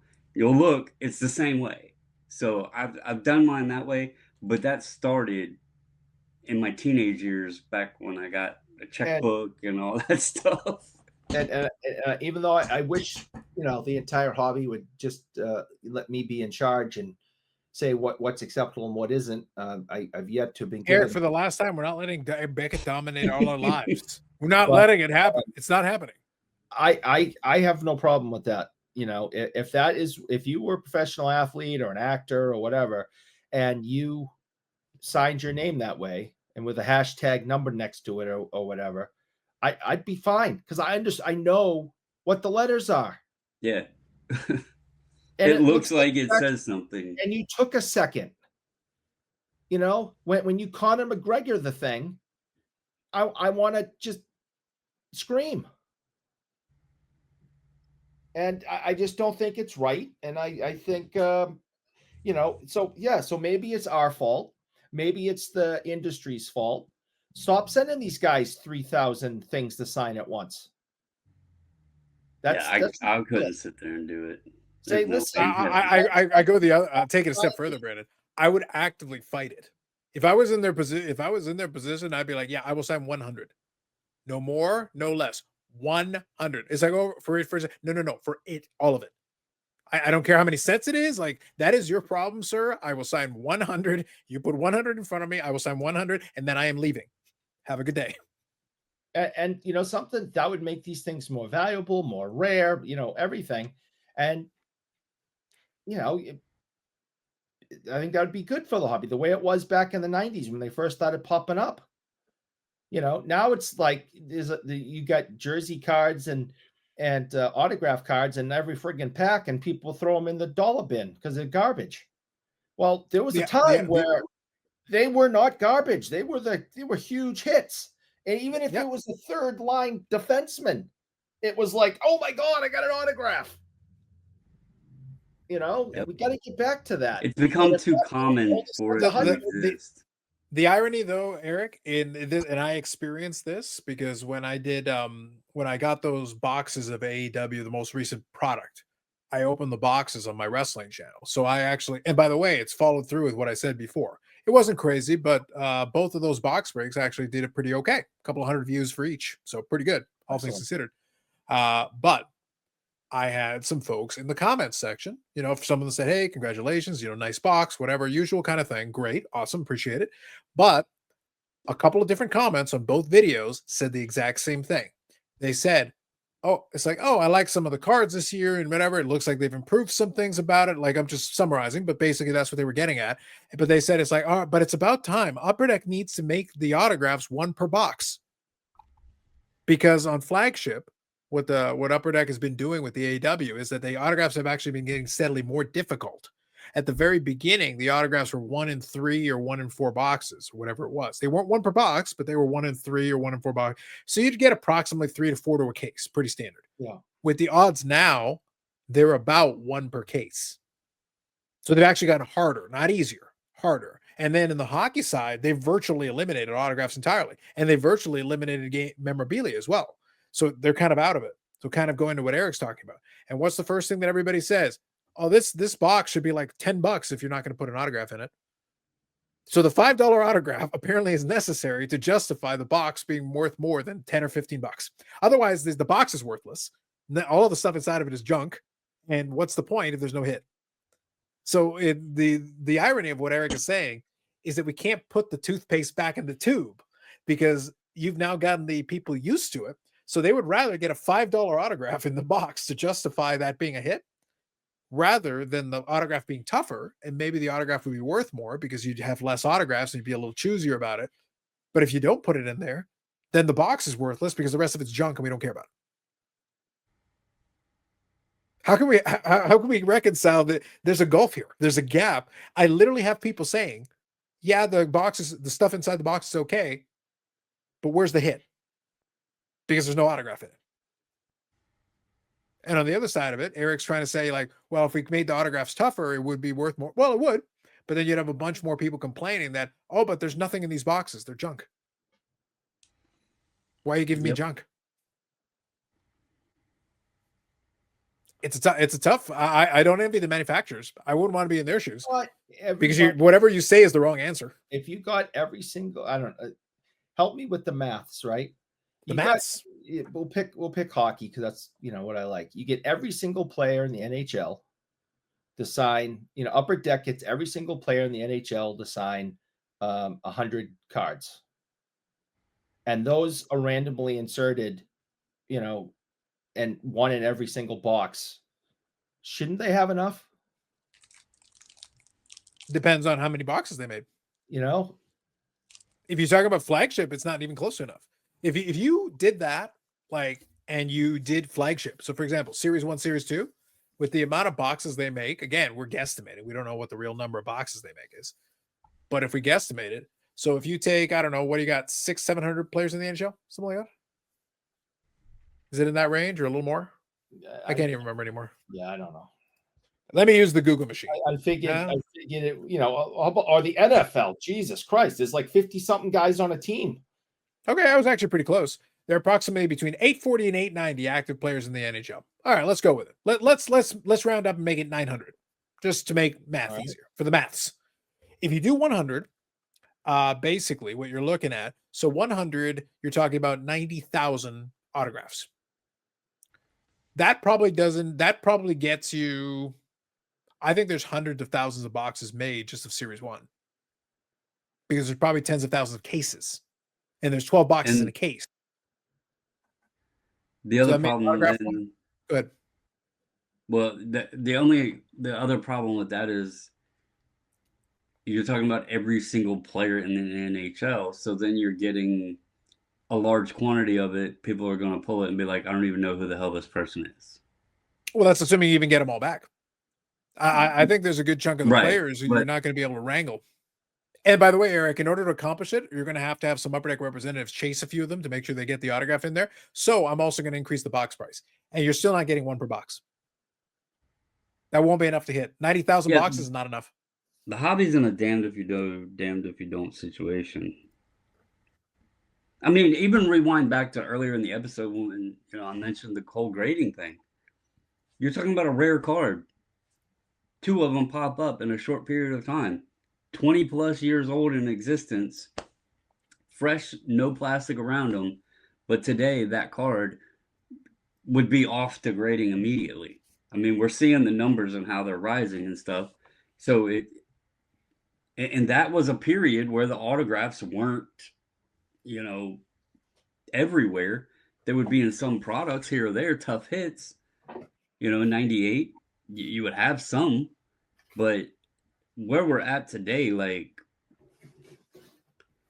it's literally a damned if you do, damned if you don't situation. And Yeah. what is the solution? I don't know if there is. NFTs. Oh Yeah, God. they tried that. No, I don't know if there is one. I mean, because Fanatics Overlords? people hate to hear the whole junk wax thing because then they argue, oh, but they're serial numbers, so it makes things rarer and blah, blah, blah. And Those are my two best guesses, Eric. NFTs and Fanatics Overlords. That's all I got. Yeah. I'm out of ideas, man. I'm out of ideas. Pick. That's those are the choices we have. yeah, I don't know. It would be, well, I still think junk wax would probably destroy it on what I was thinking. What my thought was, and it's skewed a little bit with all the breakers and everything now and the amount of people coming in and buying into breaks and all that. But I was wondering, like, what the comparison of unopened product is. But I know, like, some of that 80s, 90s stuff, people had, like, cases upon cases upon cases of it. So, but I'm curious how much of today's supply sits in unopened territory. Because I'm sure it's a hell of a lot still. I think so. I think, though, so we can finish on this thought. It's kind of it's this weird, as you were referencing, it's this weird balancing act that I think the manufacturers at this point have lost the battle. I don't think I'm convinced. I'm half convinced some of them have threw out the white towel already a while ago. They literally just threw in the towel and they're like, we're just going to try stuff and see what sticks and see what works. And maybe some stuff works, maybe some stuff doesn't. They're literally just throwing random stuff at the wall or going to the snack room and finding insert ideas. Like whatever it takes at this point, whatever it takes. All we need is our Cheeto Zard insert. What would Cheeto Zard say? Think about it. You would say go find Pokemon and Jordan and I forgot what the other one was. There was another one. But right anyway. now I'm going with Pokemon Jordan. But the reason I kind of throw that out there is that the kind of playing into what Eric was saying. There are folks who will throw out the ideas like, oh, wouldn't it be nice if we went back to the old days, where like you open the boxes to, complete a set and to get the singles on it. It's like, okay, fine. Except, like, let's put it this way. And Brandon, we can speak to this since we've opened boxes at least in the past. Mhm. We always talk about the value proposition. That's important. Like, that's a big piece of it. If the price feels like this box is too expensive and it's not worthwhile, it's not worthwhile. However, if I made the box, if I made these hobby boxes $50 and all you get is base, and that's all there is, it's just base, I won't speak for you, but I wouldn't open a single box because it's literally a waste of my time. There's no reason for me to open a packs to get base cards. I can let other people open packs of base cards and they can sort the base cards in, and I can get a team set or a complete set or whatever. That's all I want. The only reason why I open a box is because I like the possibility of a change. I'm not going in expecting to get anything, but the possibility that there could be something is what makes it interesting. If all you're offering me is 1987 Topps Baseball, which by the way, I like that set, even though it's been running to the ground. I actually did open a fair bit of it back in the day. When you say base cards, are you counting like the parallels as No, base? I'm just saying strictly base cards. I'm just saying base cards. Base cards, base cards. That's it. Imagine if we went like the pure, going ye olden days. You open up a box, and all that's inside of it is a bunch of base cards. It sounds nice in idea. It's a pure idea. It's pure, pure collecting, pure everything. But we've gone too far. I can't go in the beginning of my collecting journey, the beginning of my collecting life. That's what it was. I opened the packs and I'd be getting base cards. That's basically what it was. Within a couple of years, they'd introduce a couple of inserts, but it was here and there. It'd be small stuff, a couple of parallels and stuff, minimal. But now we've been to the other end of it. Go ahead. Well, what I was going to say is they were smart enough back then, too, that not only would they have the boxes and the packs, the cellos and the hanger packs, the rack packs, all this other stuff, but then they released and started creating the complete sets, which were exactly the same thing that we were opening and putting in our binders, our 9-page pocket binders to complete the set, when we could have just went and bought the damn set. Yeah, and it rendered the whole exercise pointless because you could literally just go buy the complete set, and then what are you opening? The point, though, is that now in the year 2025 of our Lord, even if I make the box price really inexpensive, there's no novelty to opening up. I'm not going to build a set. It's not even it's not worth my time. Again, I have less time than I did when I was a kid. So I have less time, I have less energy, I have less inclination. If that's the case, then I might as well just buy a hand collated set. Literally just let somebody else do the legwork for me and I can buy a hand collated set and we're done. So I will say there are certain sets that that the likelihood that you're getting an auto out of it or whatever is slim, that are still fun to open. They're not super expensive boxes, but something that comes to mind is like a Topps Heritage. It's mostly base cards, but one thing that they do is they have those, they call them short prints, the high numbers, and they they are short printed. They make it a little bit tougher to complete the set. Yeah. Upper Deck does. Now, I've actually tried to hand collate an Upper Deck set, and they do a similar thing where a portion of the higher numbered cards are considered like short prints. But the one thing that irritated me with the way Upper Deck did it is you had to get the right blaster box or the right box, because the collation of the way that the blasters, it was Metal Universe was one of them. I was trying to build the full set off of just blasters, but they were collated a certain way that you knew if you didn't get the right blaster, you weren't going to get the card you needed, because it was like the same collation over and over. So that kind of irritated me with that. If it was more of a mixture, it might be a little bit better, but there's still stuff out there that can be fun. But to your point, the hobby majority, like if we went back to that style where the majority of the boxes weren't producing an autograph per box or an autograph per pack or whatever, you wouldn't have the breakers, first of all, because damn if they're going to open up, base cards. I don't think retail is going to sell, because nobody's going to pay $30 for a blaster of base cards. Well, I mean, they kind of do with like flagship stuff. But yeah, it would change the whole dynamic, and I think it would push a large majority away. Some folks might be like, yay, get our hobby back. But overall, the manufacturers would start finding other ways to get their money out of it. We would end up with I think an excessive amount of stuff that If people left, they would be dumping what they had. So you're gonna flood the market with some stuff. Um, and really, we don't just have an excess of cards in general. We have, some could argue we have an excess of product, of various product, because some of Oh these God, filler yes. products are, Yes. yeah, like some of the Yes. filler products, like you've talked about how like the manufacturers will make Boston some of these Centennial. shops buy Mhm. buy stuff, or else they don't get this other stuff. So, you know, that could be a start to a solution, especially back with the autograph topic.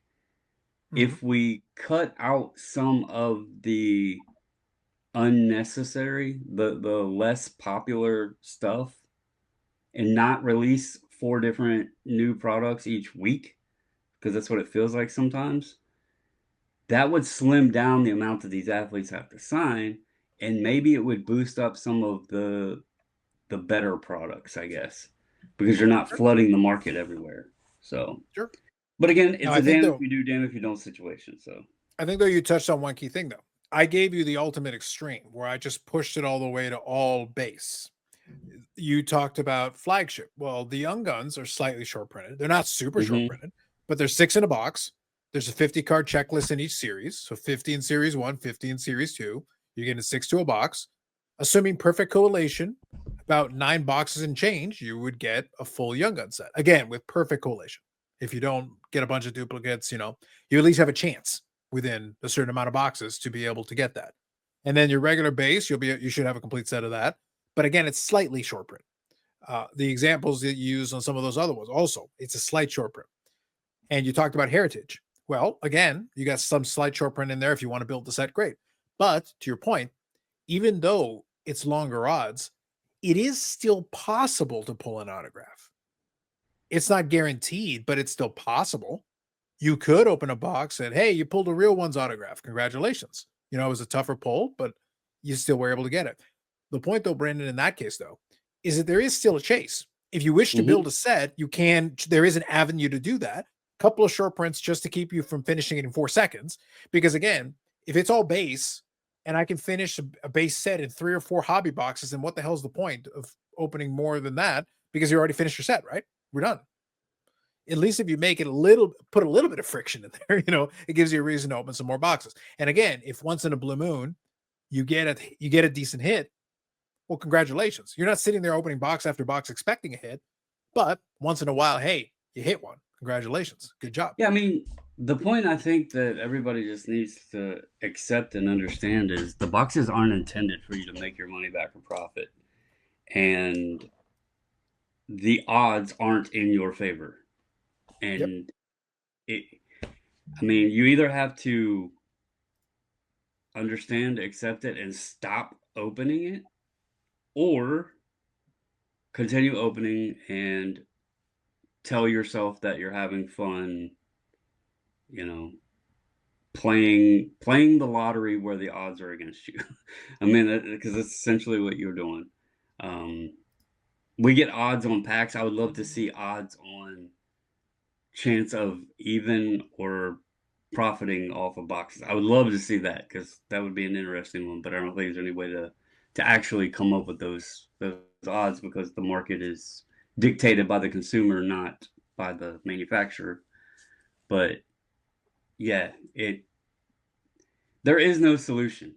We have Brandon, created a can I monster. propose something that would be funny for me? Eric, and I think you'd enjoy this. Yep. What if we go the opposite way? What if you build a set in a certain way where you try to, you're not going to be able to make it, break even for everybody, ROI and everything. But Brandon, what if 1 box per case was literally just a trash box? Intentionally, we give you a box that's literally the worst possible box of ever. Instead of a hot box, it's the opposite. Yeah. It's cold box. Yeah. It's like the coldest of cold boxes. It's like we literally give you, and you know what? Any player that is not the worst is a redemption. No. Actually, I would watch breaks for that, Brandon. Who got the cold box? I'm gonna be honest, and this is gonna nerd out a little bit, and people didn't really like my idea before. And if there was a way to do it outside of being an e-pack style, I'd be all for it too. And I don't know how how it would happen. But we talk about the old, our growing up years, the olden days, right? And how we would build sets and how all we had was base cards. And we absolutely were in love with this stuff when we were kids. I mean, it was our passion, right? That's why we're nerds at the ages we're at, sitting here talking about it. It sucked us in. I think it would be cool if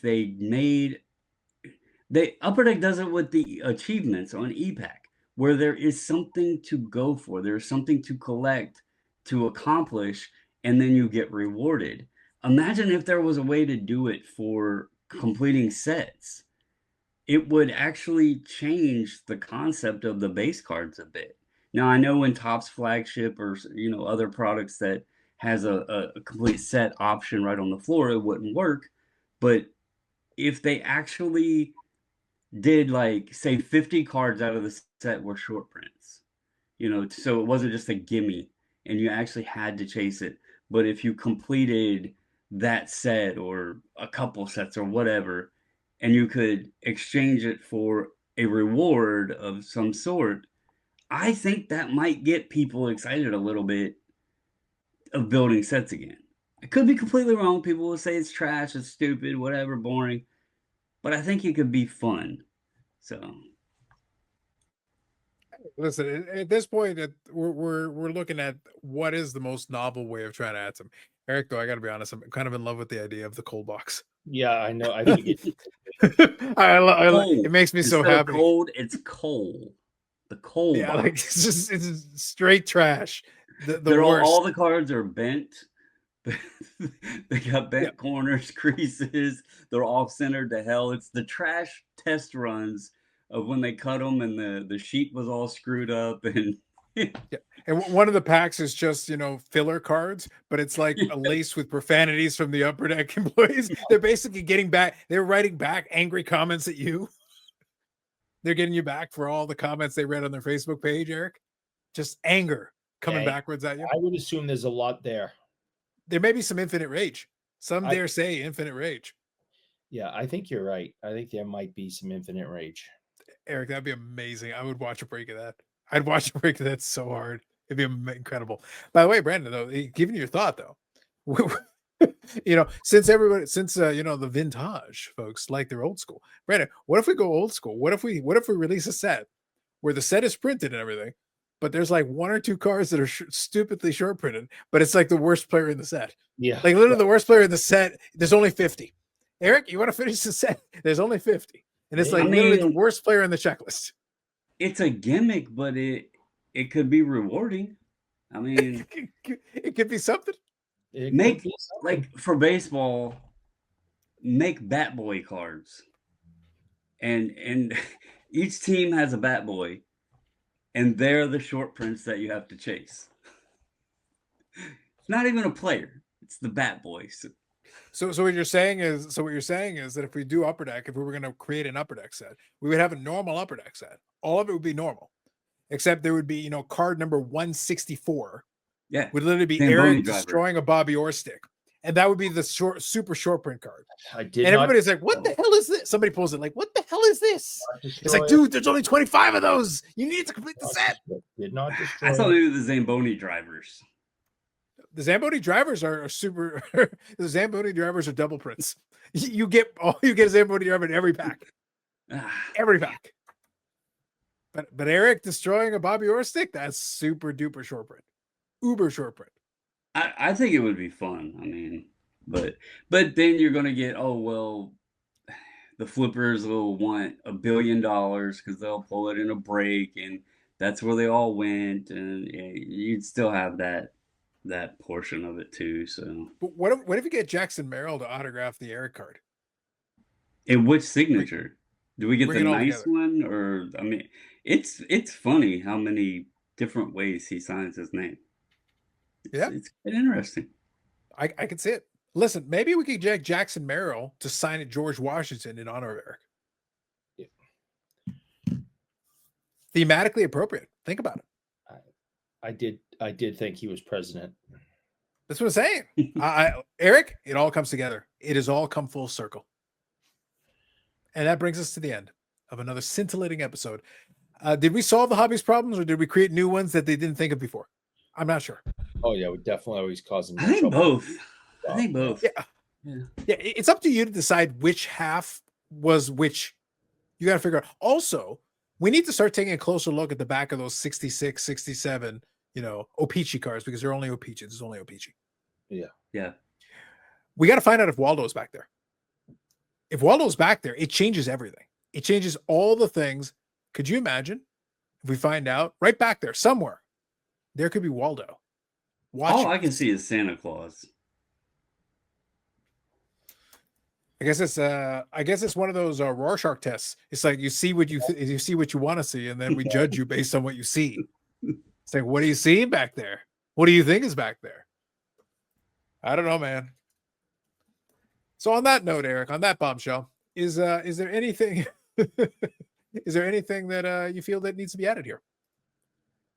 I have that other rant, and I will save it for Friday.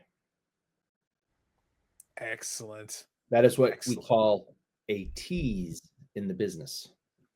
Well, in the business. For all the hockey's folks, we're quickly approaching playoff time, and the Dallas Stars lost again. So we're looking great since that. I don't think we've talked since then. How in the hell do you lose a game being up 5-2 with a minute left? That was freaking amazing.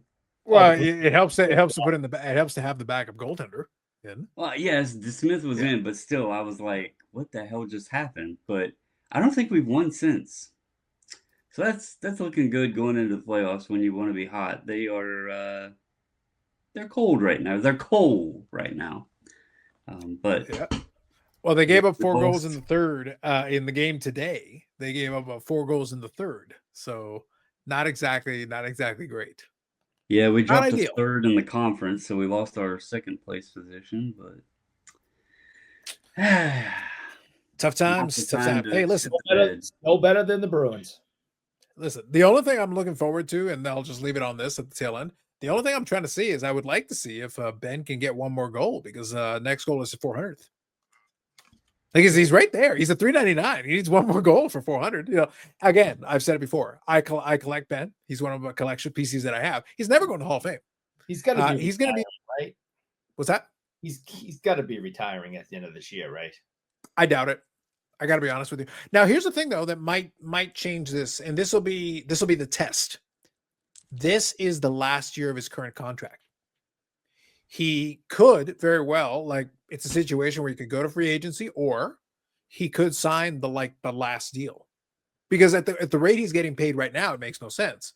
But he's still a player. He's the cap. He's been the longest tenured captain of the team. So is this a situation where maybe he'd like to be like, all right, I'm going to finish off my career here, 1 or 2 year contract, decent amount, team friendly deal, whatever, and then just right off into the sunset at the end of the deal. Isn't he 40-something years old? No. I don't know. That's been forever. He's been there a long time, but I love how, because Eric's old, everyone else is old. I thought he was like 42 or something. He's 35. That's it? Yes. Oh, he's still got time left if he wants. Yeah, I like he can sign another contract. Eric's already trying to cast him off. Like he's gone. He's trying to change his first name to Has. Yeah, I was gonna say, look at you, has been. By the way, a July kid like us. Join us, Jamie. Join us. July 18th, 1989. There you go. So he'll turn 36 this year. So Eric, despite your attempts to usher him off, I was in high school. But at least if he signs a 1 or 2 year deal, I think that would probably be appropriate, and then he can go off, because I don't know, he's been captain probably for longer than 10 years now. He's been there a long time. Yeah. Yeah, he started in 09. 09 is his first season. 09-10 was the first season, and that was Medano's last season. He's the last bridge guy with Medano, because he played Medano's last season in Dallas. So that's actually why I started PCing him originally, because I got a chance to see him a little play early, and then I started collecting a couple of his cards. But he's the last bridge guy with Medano. So when he retires, technically he's like the end of that era.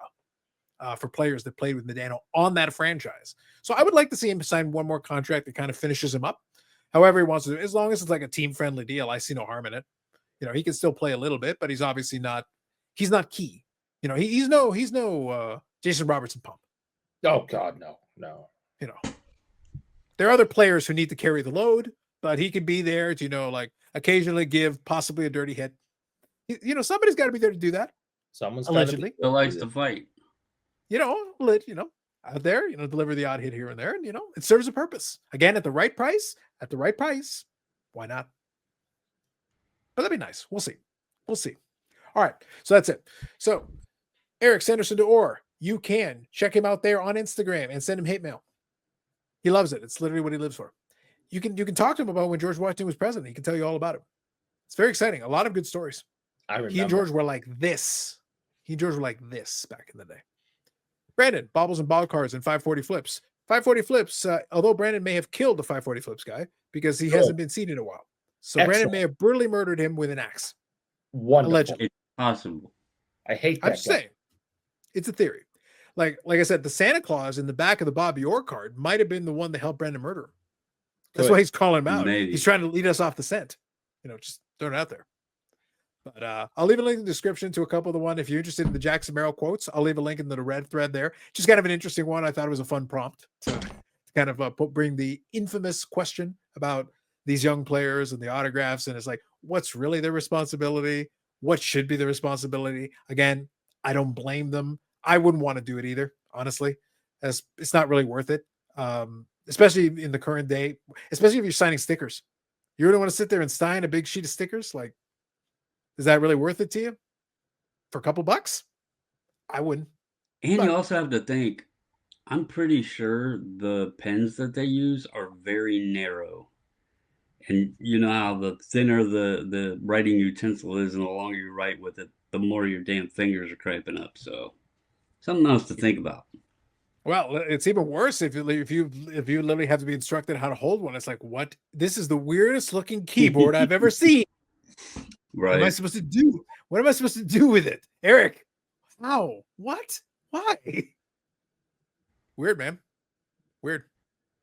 But anyway, feel free to leave comments in the comment section. More videos come up on the channel. Lives on Fridays at 8 p.m. Eastern Standard Time. We will have a regular Friday episode this week. Next week, the podcast episode will be live. There will likely be another live episode later on that week, but I don't know when and I don't know where. But possibly live from an expo as part of that expo coverage, like Shark Week, but lamer. Way lamer. Super lamer. It's a lot of hockey card people there. It's pretty lame. Yeah. Pretty lame. Just saying.